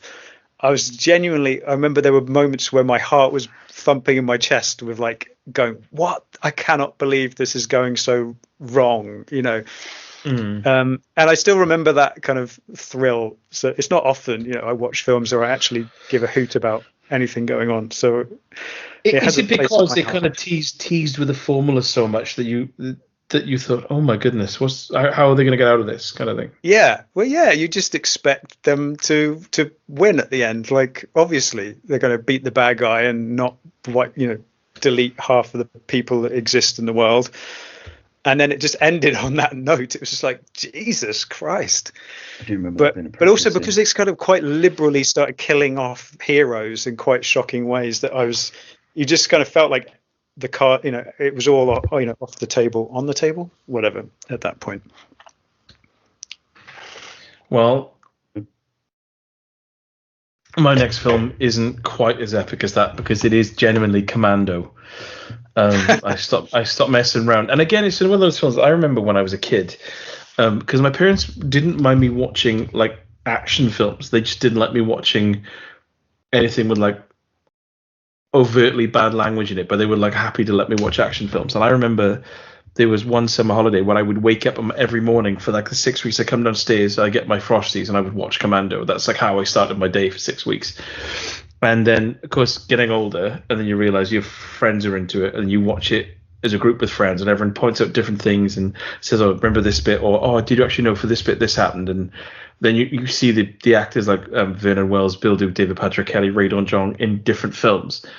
And it was almost like the first time I watched a film, and it was you're sort of laughing or enjoying it and laughing at it at the same time. And it was the first film like that where I thought, oh, you can watch films in this way, where it's okay to have a good time with it, but also kind of take the piss out of it as well because it's so ridiculous, which maybe set the blueprint for a lot of my approach to this podcast. But and I think that it's a film that brings people together, isn't it? Like you can't. It's like 86 minutes of solid gold, and there are so many quotable moments and ridiculous scenes, and I think it's just that it's the quintessential action movie for me, and it's so pacey, and even one of those films where even when you're scrolling through the IMDb and it's saying all the little goofs, you think yes, it, always there with it. It's like the birth of my love for action movies. So I think you can watch your Avengers forever. I will watch Commando forever. I will always be happy to go back and sit through it. And listen. Commando only just didn't make my top 5, in fairness, mainly because it's so short. And maybe because you're not enough of a fan of the ultimate song in it, Power Station, Fight for Love. Maybe you're just not as much of a fan of that as I am. We fight for love. I put it to you that guitar tone wasn't an organic guitar. But yes, it's a fantastic film, and I do love Commando. There are so I've knocked up shoddy self-made T-shirt designs based around Commando. It's I own one. It's the gift that keeps on giving in that regard. It's so quotable, it's so corny, and funny. It's great. Yeah. We used to do a drinking game in our old house, didn't we? Where we would we write down a bunch of things that happen. Like it was a list of 20 things that happen in Commando, and then we cut them into little slips, and you each got 2 random things. So you'd be like, right, you've got to drink every time Arnie does a one-liner. Every time, the worst one was every time someone dies, you had to drink. That was the killer. But there were so many great other ones, like bad special effects. I'm trying to remember some of the other. Anytime anyone says Jenny. Yeah. Every time you saw a chainmail vest. Yeah, I think bad accent was one of them. I don't know if this is you're playing off the same rules Rupert and I made together, but I also had a set of Commando, and I've never done drinking rules for any other film apart from Commando. I still got them somewhere, but yeah, it's just one of those films that just brings people together. Yeah. It's which in a way makes it the purest of cinema. I'm looking forward to the day when I watch it with my son, and I know that a scene will happen, possibly bookended by the sound, da da da da da da da da da, and he'll say, "Dad, why is it?" I'll just say, "Shh, shh, shh, shh, shh. This is Daddy's time. There's no talking now." Yeah, Predator is another one that works for the drinking game. I remember because there's so many reoccurring themes to it. Yeah. But I think Commando is perfect for that kind of thing because it's like I don't know. Predator's almost like it's higher quality in terms of filmmaking, if you see what I mean. So you can almost get too drawn into the drama of it. You never really get drawn into the drama of Commando. You just look forward to scenes, and that's perfect. That's what we need to do. Another one. Every time he looks at his watch, and it's bleeping at him really loudly. Really loudly.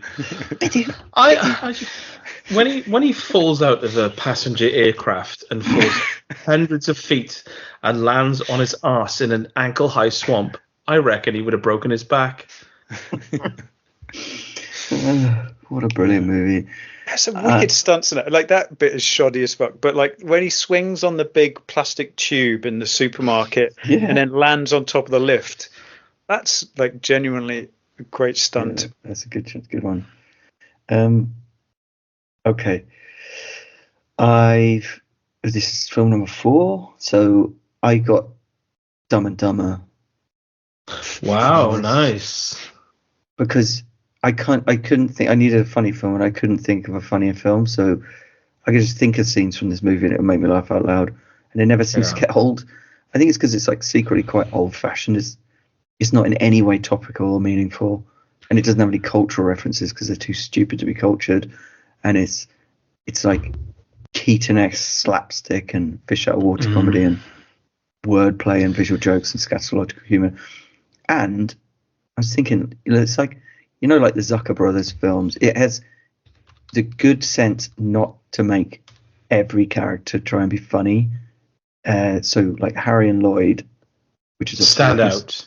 Yeah, their names are a reference to Harold Lloyd, of course, a comedian from the silent era, but they're really they're the only outright funny characters in the movie, and even they don't know it. So basically, the key to a success is that no one is making jokes in the movie, and yet it's hilariously funny, and it's mostly physical, but it's not just pratfalls. It's like the faces of Jim Carrey and Jeff Daniels while dumb shit is happening.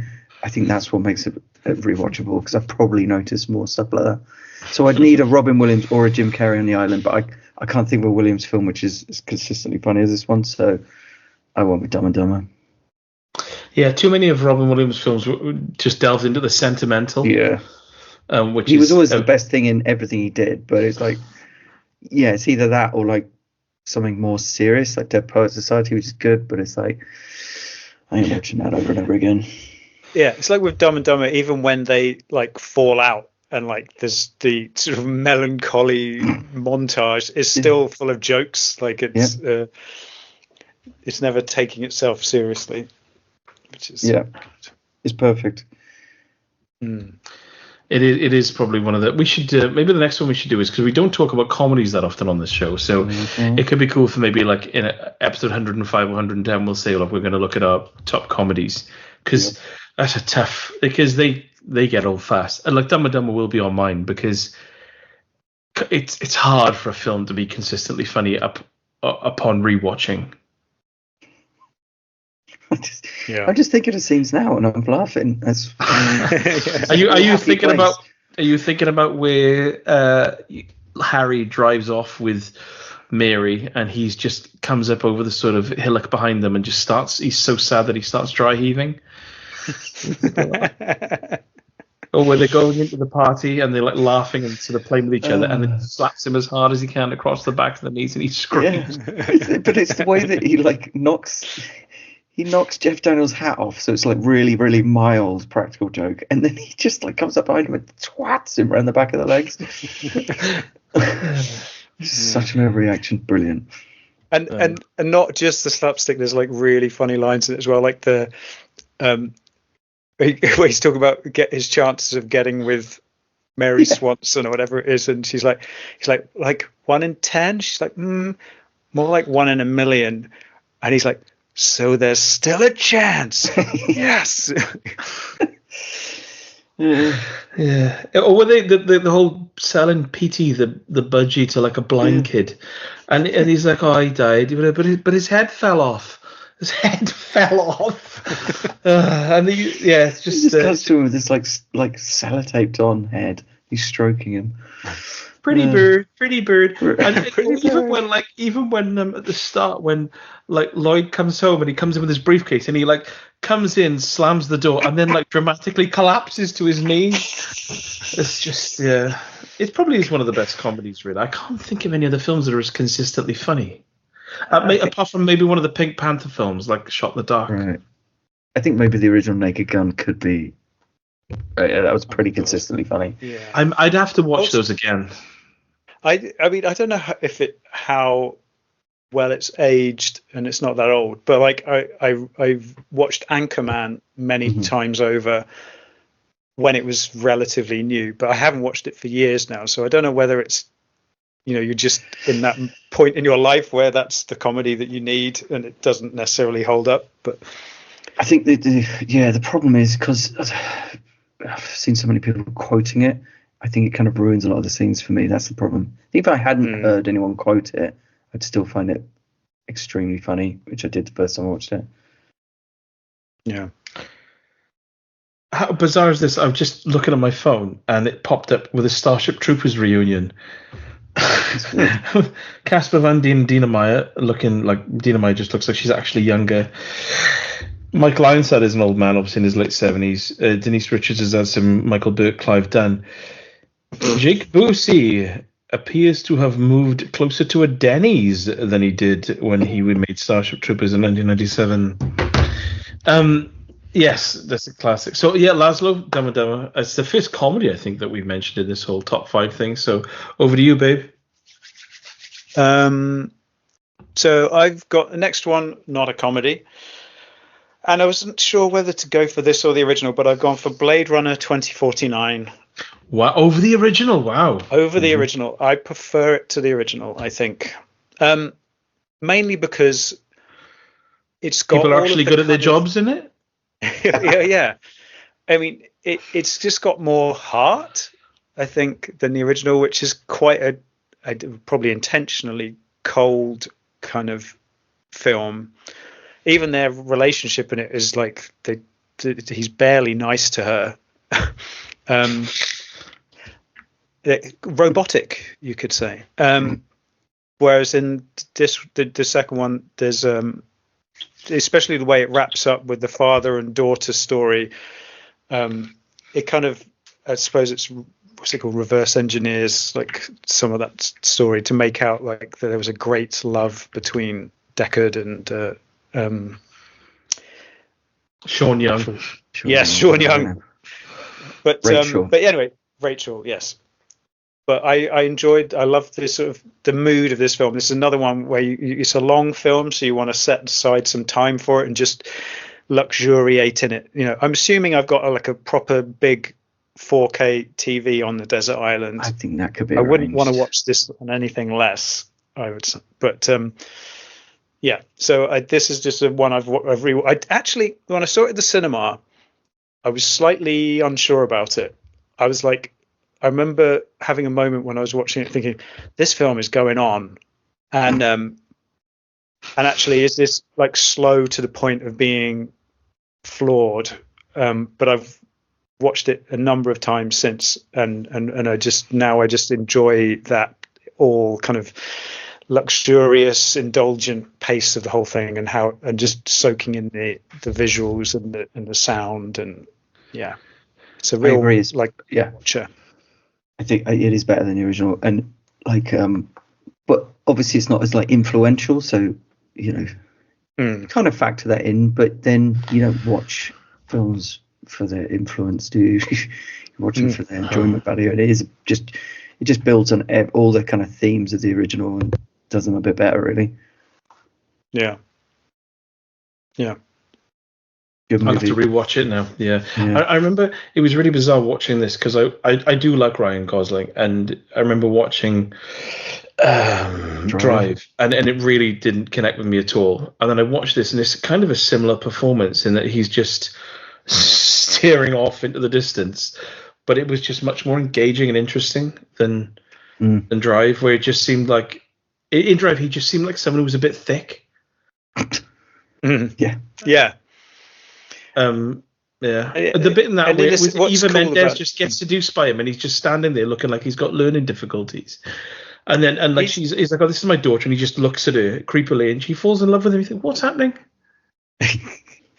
He's so much better when he is lets loose and allows his kind of dry humor to come to the fore, which he doesn't really do in this Blade Runner film.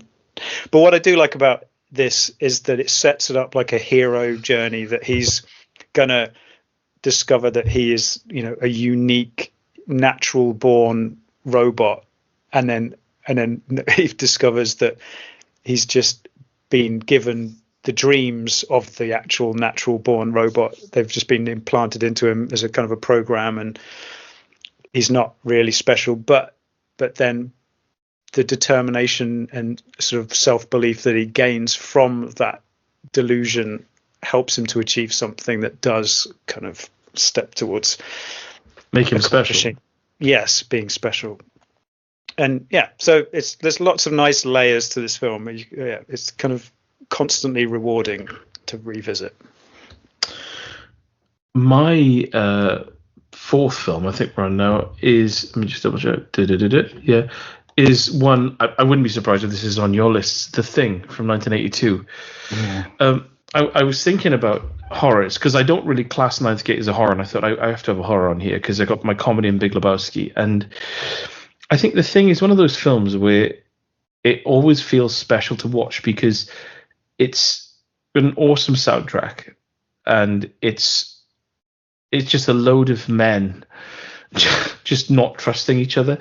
And of course, it's got one of the funniest scenes in cinema where Donald Moffat says, "I don't want to spend the whole next winter tied to this fucking couch," which is a brilliant scene. But also, there's something about it was only when Rupert pointed out to me that you get introduced to these people so quickly.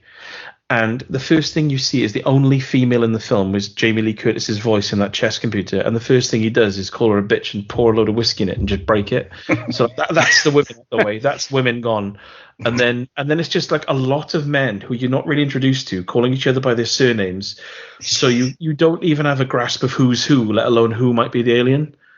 And it's just done in such a sort of brushstroke sort of way that it just pulls you in, and it always feels. It's one of, again, like I said earlier on with certain films, it always feels. It's like my brain will switch off and not let me think of, you know where this is going, you know how this ends. It's just enjoy the moment to moment of it, and again, amazing special effects and just a timeless film. Did I watch the Norwegian sequel in 2011? No, we did not. The special effects in this film as well, like they're so disgusting that they're still disgusting now. I mean, they're never going to stop being disgusting, viscerally, just repellent. Yeah, it's so well done. Yeah, well, because they're never gonna date, are they? Really, they just don't, because they look gross. Yeah. And so why would they ever not look gross? I think. And their atmosphere building as well. With John Carpenter in that period, that and The Fog especially, like he's so good at building up just an atmosphere of unease in the place. It's very cool. What's weird is, like, with the characters, I'd struggle to name many of them, but I can picture them all quite vividly. There's such a distinct bunch of, like, Wilford Brimley, couldn't you? Well, yeah. Isn't he like 25 or something when he made that movie? Stone. Oh, God. Yeah, on my nearly made it list, I've got Aliens, and I was thinking of in that regard because that manages to make you know and care about characters with such a short amount of screen time, just because they're so distinctive and so at odds with each other. You feel like they've got a long history of, long-standing relationships with each other that make you want to be part of their gang in a way. Mm-hmm. So you're sad when they get killed off. I agree. He's 48 when he in that. 48. Could have been 60. Could have been 60. Isn't he fully bald and grey? He's an actual old man. He looked like the leftovers of Dr. Robotnik. Yeah. So Rupert, what is? We're on the fifth film. Yeah. Well, it could be a controversial one. I went with, for the last one, The Last Temptation of Christ, and which was a film by Martin Scorsese. He made it in the 80s, and I think he's planning to return to the Christ story. He's going to make a Life of Jesus or something. Anyway, this is based on a novel by Nikos Kazantzakis. It's written by Paul Schrader, and it's basically it's like a humanist retelling of the Christ story. It's about Christ the carpenter up to the point of his crucifixion, but it's portrayed from the perspective of like a mortal man realizing he's the son of God, just sort of like a psychological approach to it. And so like when he spends 40 days in the desert and gets like a message, it's like, is this supernatural or am I just going nuts? And yeah, it has this amazing final act where he dreams of living like a normal mortal life and having kids and just chilling in the desert, and he gets very tempted by that. But the way it makes his struggles so relatable is quite genius. And Willem Dafoe as Christ, it's my favorite performance from any actor ever, because he's so intense and charismatic and self-flagellating, and he just goes all in. And there's a lot of heavy lifting here because he needs to like portray the inner turmoil and the outward passion, and it's completely convincing. And I even quite like the synth score by Peter Gabriel. I suppose the reason I'd choose this for The Island is because it's humanity, and it has a lot to say about the human condition, faith and sacrifice and stuff. And as far as overtly religious films go, it's the only one I've really engaged with that kind of makes sense of belief in a higher power. So if I could find God on the island, then that would probably help me out. So you go, this is my best chance of receiving God into my heart. So you would watch The Last Temptation of Christ, Yes. and then as you're watching it, look over your shoulder at an invisible deity, like, Yep. look, I might believe. If you pop out, I'm kind of ready. Yeah, I'm Okay. primed for this. Actually, yeah, I didn't even think of that, because you probably would start going nuts and seeing stuff, wouldn't you? So I'd kind of feel at one with Jesus Christ. It wouldn't be my choice. I'm not gonna lie to you. It wouldn't be my choice of a film to watch. I'm assuming it's not really a knee slapper. That one. I've never seen it. No, but it's very like it's quite high energy because it's Scorsese, so it's Thelma Shoemaker editing it, so it's all over the shop, and it famously ends with like the actual film reel burning out, which was an accident apparently, but they kept it in because it kind of really works at the end. So that was pretty cool. Well, what is the final scene? Is it them saying they bring the cross up and they say, "Oh, go on, up you pop, off your truck." Yeah, hop up there. If you could just put this garden twine around your wrist, that'd be great. Yeah, let me just pop this plum up your tip. So how does it kind of end then?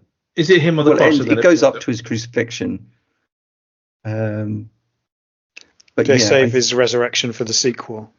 Yeah, just like what's his name, Mel Gibson actually doing. Oh God! Do they say to him, "I'm afraid, Christ, we sentence you to a crucifixion"?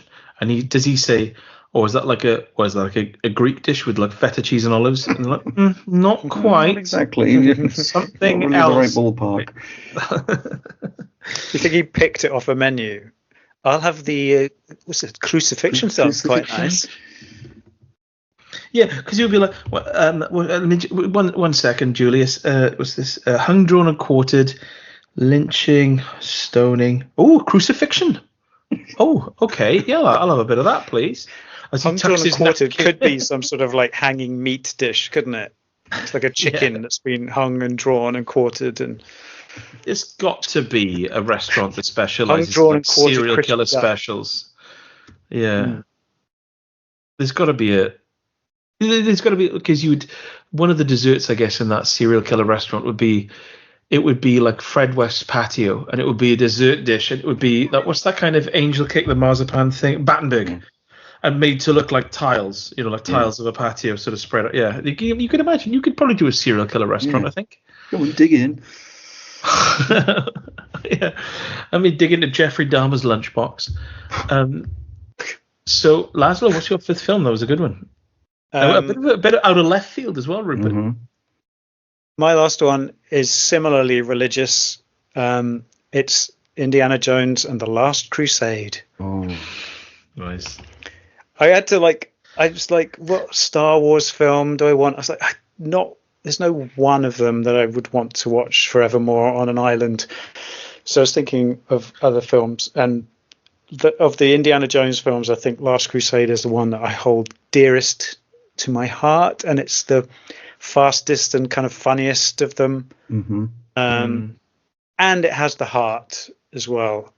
So it's got that kind of riding off into the sunset ending that would feel appropriate on a desert island, because then I can turn and look at the real sunset and go, oh, everything's fine. Everything will be fine in the end. Yeah. When I hang myself from that fucking coconut tree. If I wasn't such a coward. Yeah, but this is I remember seeing it in the cinema in 1989. Yeah, I remember. And I remember just sort of buzzing coming out of it, and so it has a very sort of place in my heart, and I can watch this film over and over and always enjoy it. So yeah, I'll be taking that one with me. Yeah, I agree with you on that. I think it is the best one. The first one is really good fun. I don't like Temple of Doom, but then The Last Crusade, it feels like the perfect film. And it was one of those films when I used to go to my grandparents on the weekends when I was a kid, it was often on a Sunday, and it would be like, if you see it, you have to watch the rest of it. Yeah. It's one of those films you think, oh well, I'll have to watch it all now, won't I? So no, it's a classic. That's probably the best example of pure cinema for me, actually. I think like Indiana Jones and the Last Crusade, because it is so one of those films that you can imagine you're watching it and you wouldn't realize it, but you'd be smiling. Yeah. To yourself. It's pacey. Yeah. Yeah. I don't think are there any bad like scenes or moments in the whole film? Not really. There's no. I mean, there's no bad sequences at all. Like when they go in between locations and stuff. There's nothing there. I mean, like his Scottish accent's astonishing, but it's so goofy that it's like it's funny, so it's fine. Alexei Sayle's Middle Eastern accent is a bit questionable too. No, it's it's perfectly made, isn't it? Perfectly balanced. It feels like it's a reason that one of the films I'm not going to talk about today because we're going to run out of time is The Goonies, which was really interesting for me to watch because I never saw it as a kid. I had no, and I know a lot of people hold it in high regard, and I could sort of see why. I could see why, but with Indiana Jones and the Last Crusade, it's one of those films that I hold in high regard, and it does just feel like a perfect movie experience. It sort of does everything you want from the golden age of cinema, where you go in, it's a rollicking adventure, and you come out feeling good. Yes. You know? Yeah. My fifth film isn't one of the Indiana Jones films. It is David Fincher's The Game from 1997. Oh, good. Which ties into what I was saying about The Ninth Gate earlier on. There's something about the sound design, and I talked about this in the podcast a couple of years ago, where there's just a dustiness to it. And with Michael Douglas's voice and the long night shots and the sort of sounds of dress shoes scuffing on concrete, there's just something really calming about the whole thing. And it's, even though I know exactly how it's going to end, it's so rich to watch. There's so many beautiful slow zooms and beautiful little shots and things that could just be posters, that it's a film that every time I think, I haven't seen The Game in a while, I watch it and I get really sucked in, and I just think this is quality. This is a film of quality in every possible aspect, and again with an awesome ending. I know what you mean about that quietness to it as well, because it's got a really weird score by Howard Shore, and I've never quite been able to work out why it has that score. It's like there are scenes in the movie where normally it would be like, I don't know, it would be like a kind of a goofy slapstick scene, and you'd have like appropriate music for it, but he'll have like some slightly arrhythmic drums or like some soft like brass section happening, and it's like, what is happening? Why is the score like this? Like it's almost like I don't know, because I don't know whether it's meant to be like you don't know what's real and what's going on, so it's almost like him making the score, obviously he wasn't told what kind of movie it was or something. It's so odd, and I don't know how they came to that decision, but it's like a really weirdly soft score where there should be like triumphant music and or exciting music. He just goes completely opposite direction. Everything about it is understated. Yeah, and I suppose everything about it is misdirecting you. I guess that's the point in it. And also, it's got Armin Muller-Stahl in it, and that always tickles me, because when my son was young and he couldn't really understand, I'd be like, when I was dressing him, I'd say, Armin Muller-Stahl, and he never understood what I was saying, and I still say to this day. Yeah. And also, arms up like Superman, even though you have no idea who that is. I've been saying that for 4 years, and I will say it until he's undressing me in a nursing home. He'd be like, yeah, but I'm a 90-year-old man just sitting there with like wiry dark brown hair going, oh, I'm in Muller-Stahl. He'd be like, what is wrong with that one? Why is he watching The Game? But yeah, no, I'm glad. What are your thoughts on this, Lazlo, The Game, out of curiosity? Yeah, I have seen The Game. It's a weird one, because obviously it came off the back of Seven, and that was sort of a high benchmark for kind of horror thrillers, and so I think The Game was always kind of seen as a kind of an inferior but similar-ish, kind of like a lighter version of Seven in a way, more throwaway, disposable. But I think it's really stands up, like, because it's in a way not I mean, its depths are sort of just less obvious. I think there's quite a lot to kind of you can get from repeated watches, and it's so pacey again, and so hard to predict, even when you know what happens. Like I've watched it again not so long ago, and I was genuinely at the end going, I can't remember how this wraps up, and it's sort of it's so it's a fun one. I don't know if it's up there with his best. Like I do think Seven is probably better, and I think Fight Club is probably better in some regards, but I think it's a very enjoyable film. What you have to remember is that it's better than Seven because it doesn't have a really pissy golden filter over everything. It's a slightly pissy golden filter there. Yeah. Not as much as all of his recent films where if it's nighttime, it's black and piss color. Blackened piss. Yeah, I really like that metalcore band from Georgia. Yeah. So that's my top 5. Good. The Big Lebowski, The Ninth Gate, Commando, The Thing, and The Game. Actually, 4 films that start with the. And my book starts with the. Did you have any near misses? Like, you don't have to go into details. Like, I had The Usual Suspects, which for a long time was probably my favorite film, but because it was like the sort of film that I wanted to make if I was going to make a film. I kind of loved that film, but I think with distance and time, you kind of go, oh, it's not really about anything, that film. So I think it's the Usual Suspects to me is like a sub LA Confidential because it's Bryan Singer, isn't it? Mm-hmm. Yeah. I love The Usual Suspects, but it feels quite one-dimensional. Like it feels like this. It's about this thing, and there's a little bit of a trick at the end, and it's got memorable scenes and moments in it. But I think in actuality, if you watched it through, there's like a lot where nothing's happening, and I don't know. It's a film that I would watch happily again and again, and I can see what it would be in your like close calls, like your top 10. But there's not enough there. It's kind of like for me, like you were saying with Seven and what was the other one David Fincher did? Yeah, like they're great, but they're either too like full on for rewatches all the time. Like you wouldn't want to sit down and watch Fight Club or Seven night after night. It would be like quite emotionally draining. And I think I agree with you with The Usual Suspects. It's almost like you need a lot of distance between each viewing to get the most out of it. Otherwise, you start to kind of see the flaws in it. Yeah. Yeah. That's fair. Are we on to any close calls for you, Rupert? I really didn't have any. Like mine came pretty quickly. No, other than like aforementioned LA Confidential. And when I was looking at John Cazale's filmography, I did think, The Deer Hunter could slip in there. But no, I'm happy with my choices. Stand by them.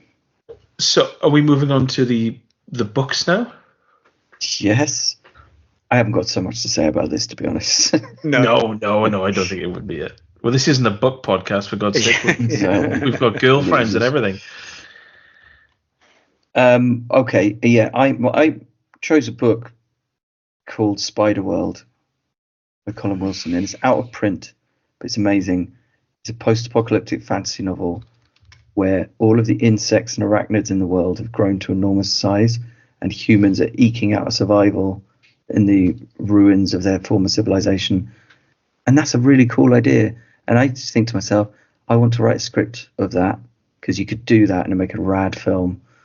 Obviously, it would be quite hard to finance because it's an out-of-print fantasy novel from the 80s, but there aren't enough movies it looks with like giant... You wrote 4 books. There's like The Tower, The Delta, The Magician, and Shadowland. That's quite cool. Well, I wasn't going to go into this, but and what's brilliant about them is they're all completely different like genres, which is really cool. Right.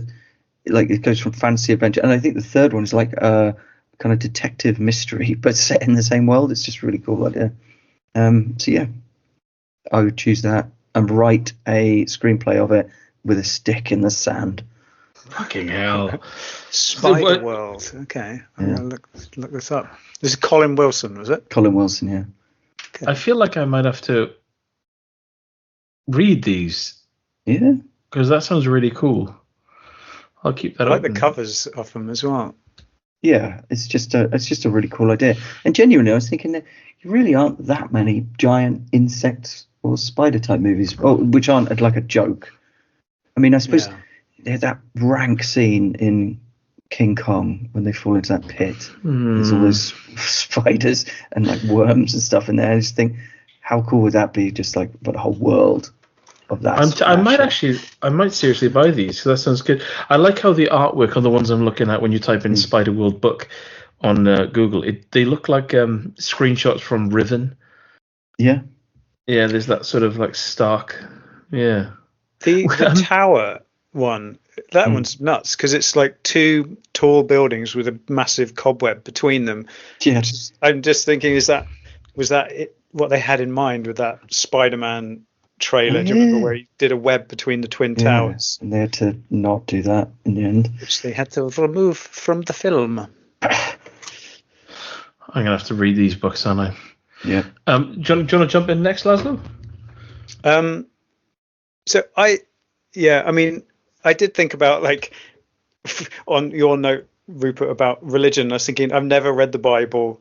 I'm not really interested in the Bible, but I thought there's probably lots of stories. If you think of it as like a huge short story compendium kind of thing, then there's probably lots to glean from it. But I thought, no, I can't be asked to do that. So I'm going to bring the New York trilogy by Paul Auster, who is a book I've read like more than once, which is very unlike me because I'm not a prolific reader of books. So I used to read a lot more. Oh, by the way, you can get The Tower, Colin Wilson, for £4 on eBay. I've just bought it. Okay. Is that the favourite one, The Tower? I think that's the first. The Tower is the first one, and then it was The Delta, which is pretty rad as well. And then I think there are two more, but the first two especially are really good. When was the last time you read these books? I read The Tower about 10 years ago, maybe. Yeah. Okay, because I was just thinking with books, like Lazlo was just saying, I used to be an avid reader right up until I would say my early 30s, and then I just I don't know what it is. Time became a thing. As the stuff, yeah. So it would be nice to get sort of back into it. Yeah. The only reading I do now, and I appreciate it isn't reading, is doing books. Is this about your audiobooks? Oh, yeah. Audiobooks. Like when you're driving somewhere, if you've got a long journey, like they are pretty rad for just passing the time, and you're reading without having to put in the effort. Which is I'm all for. I could just imagine you going into the bathroom and with your magazines like folded up under your arm and saying, I'm just going to do some reading in the bathroom. And it's like, okay. And then she listens through the keyhole and she can just hear Linda, 60, Portishead. Sarah, 52, Budley Salterton. It's just you looking at like back issues of Readers' Wives. Is Budley Salterton really a place? That's an amazing name. Yeah, that was the place my friend, I think might listen to this podcast actually. Hello, Dave. His mum was from Budley Salterton, and she said, "Oh, it's a quiet town." And she brought him back this. It was like you have like the South Wales Echo or the Rhondda Leader. It was a picture of a like a shopkeeper pointing at some shelves, and the front page of it was, the Budley Salterton corner shop has got up a new shelf, and speculation is rife throughout the township to see what's going to be stocked on the shelves. And I thought that is a slow news day. Yeah, almost as good Budley as Salterton.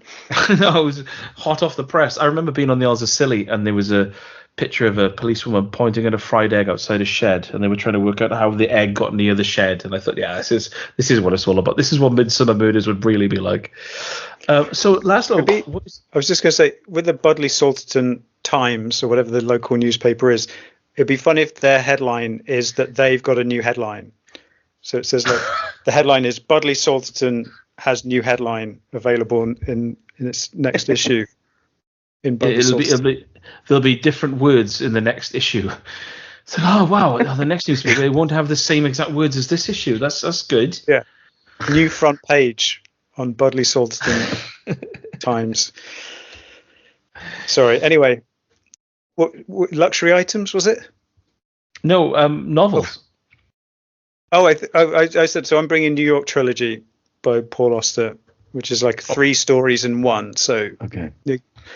And it's I've read it a couple of times, and it stands up to repeat viewing. And again, I would like to turn it into a film, or at least one of the parts of it. So I would read that and imagine making a film whilst being on an island with no means to make a film. So, but yeah, you could. But then you would do that for so many years that when you finally come back and clean your teeth first of all, then you'd be like, right, I'm going to make the New York Trilogy. Yeah. And then Miramax would say, can you distill it down to 2 hours, mate? I'm going to read about this New York Trilogy. I've never heard of that. But my book is just a quick, simple one. I chose The Rum Diary by Hunter S. Thompson because I've read, like, when I was up until I was in my 30s, I read a lot of books through a lot of different genres. But there was something about The Rum Diary. It's really short. It's 213 pages.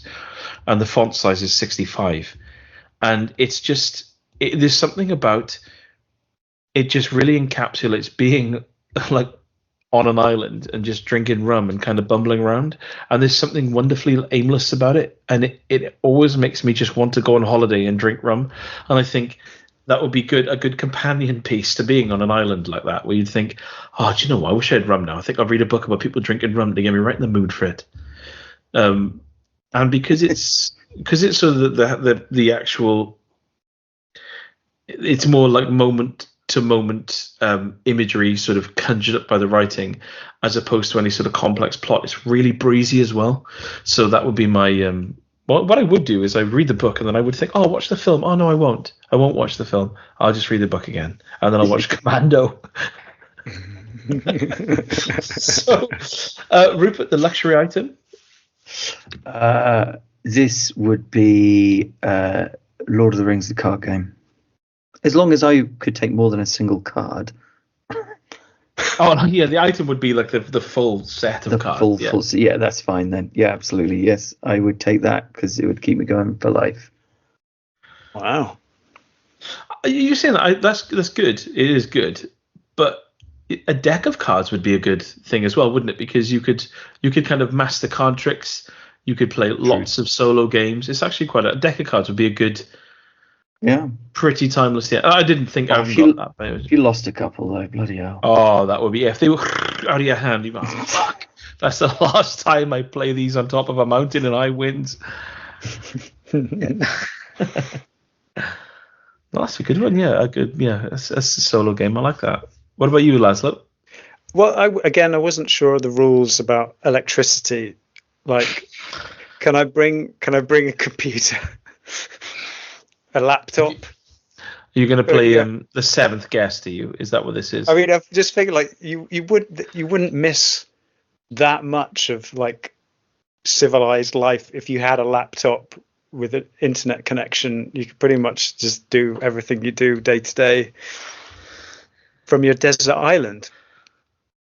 Or so you just take a laptop? As long as it has like solid Wi-Fi and power. But I'm just curious, like realistically, if that was an option, that's probably what you'd do, isn't it?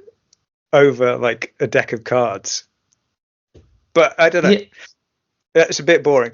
So my other options were like, does a mini bar like count as one thing, or is that again multiple? I like how you say a mini bar and not just like a bar, a full bar of like loads of booze. You don't want to run out of room, do you?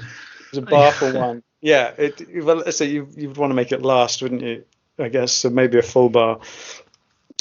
I definitely want some booze there, but it depends again on if 2 bottles counts as 2 luxury items, and I can only have one.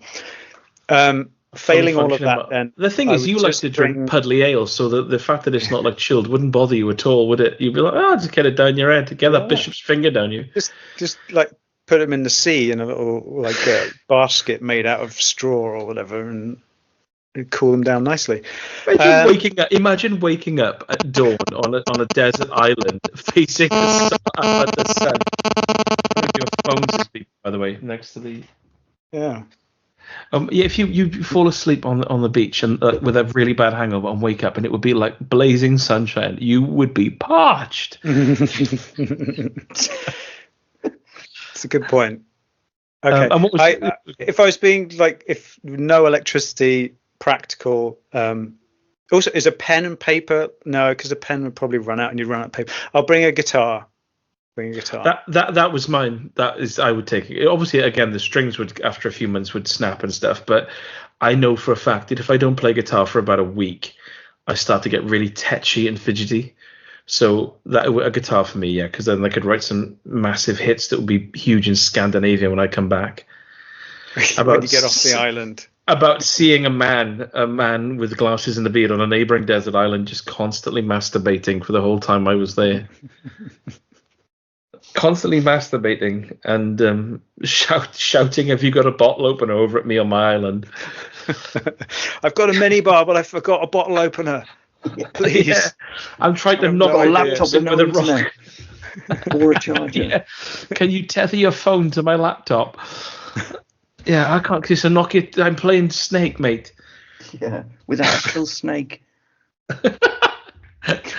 So yeah, that was the 100th episode. I don't think we've got enough time now to go through a load of film reviews. Might have overrun a bit.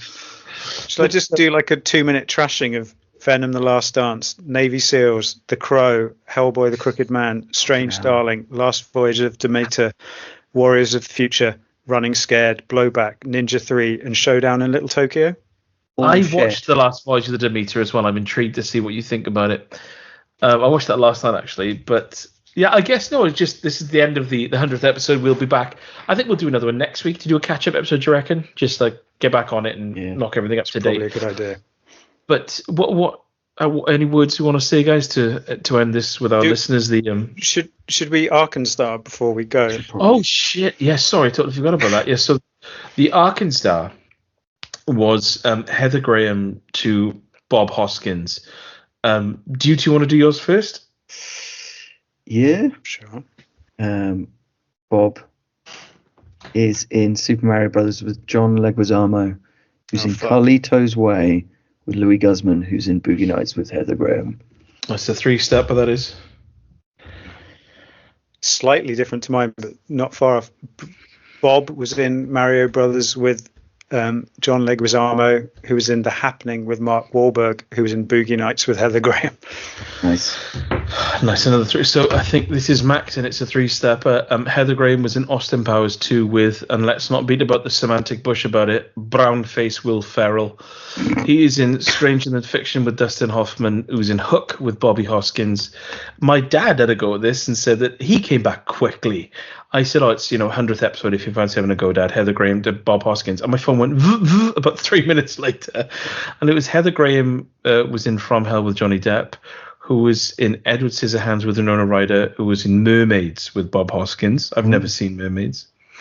Ben said Heather Graham was in Bowfinger with Jamie Kennedy, who was in Romeo and Juliet with John Leguizamo, who was in Super Mario Brothers with Bob Hoskins. Ed Wellband said, nice, I'll go From Hell with Johnny Depp, who was in Finding Neverland with Dustin Hoffman, who was in Hook with Bob Hoskins.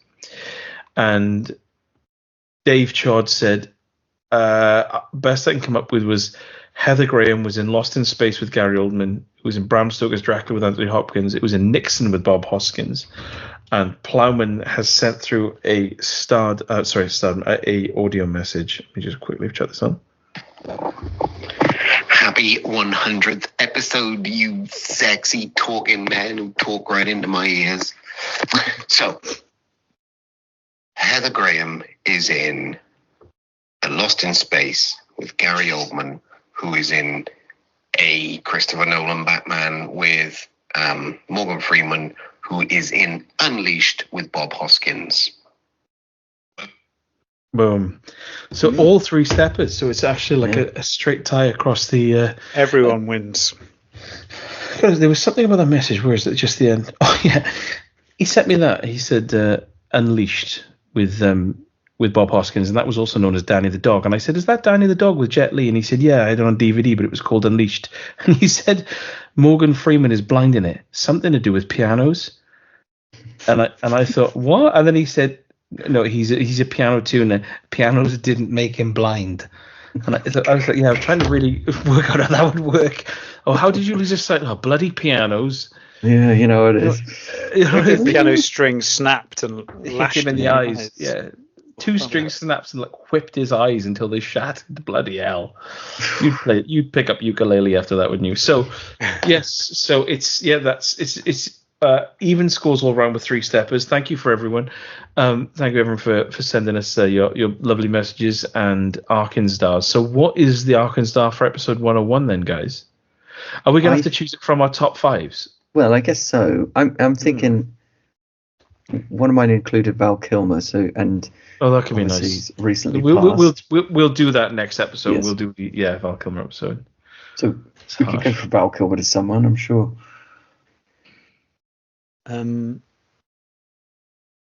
Has Val Kilmer ever been in anything with Jack Nicholson? Oh no, let's not do that. There's Batman. Oh, yeah. Yeah, no. Okay.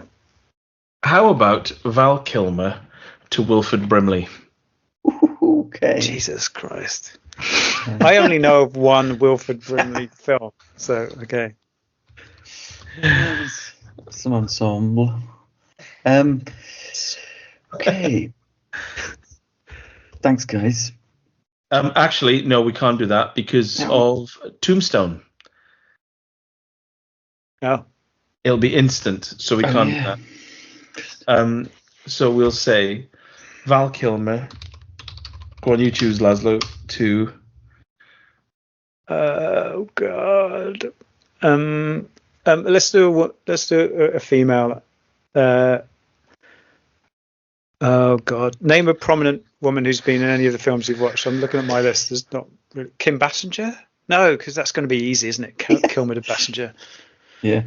Deborah Kara Unger. Yeah. From the game. Ooh, Do it. Okay.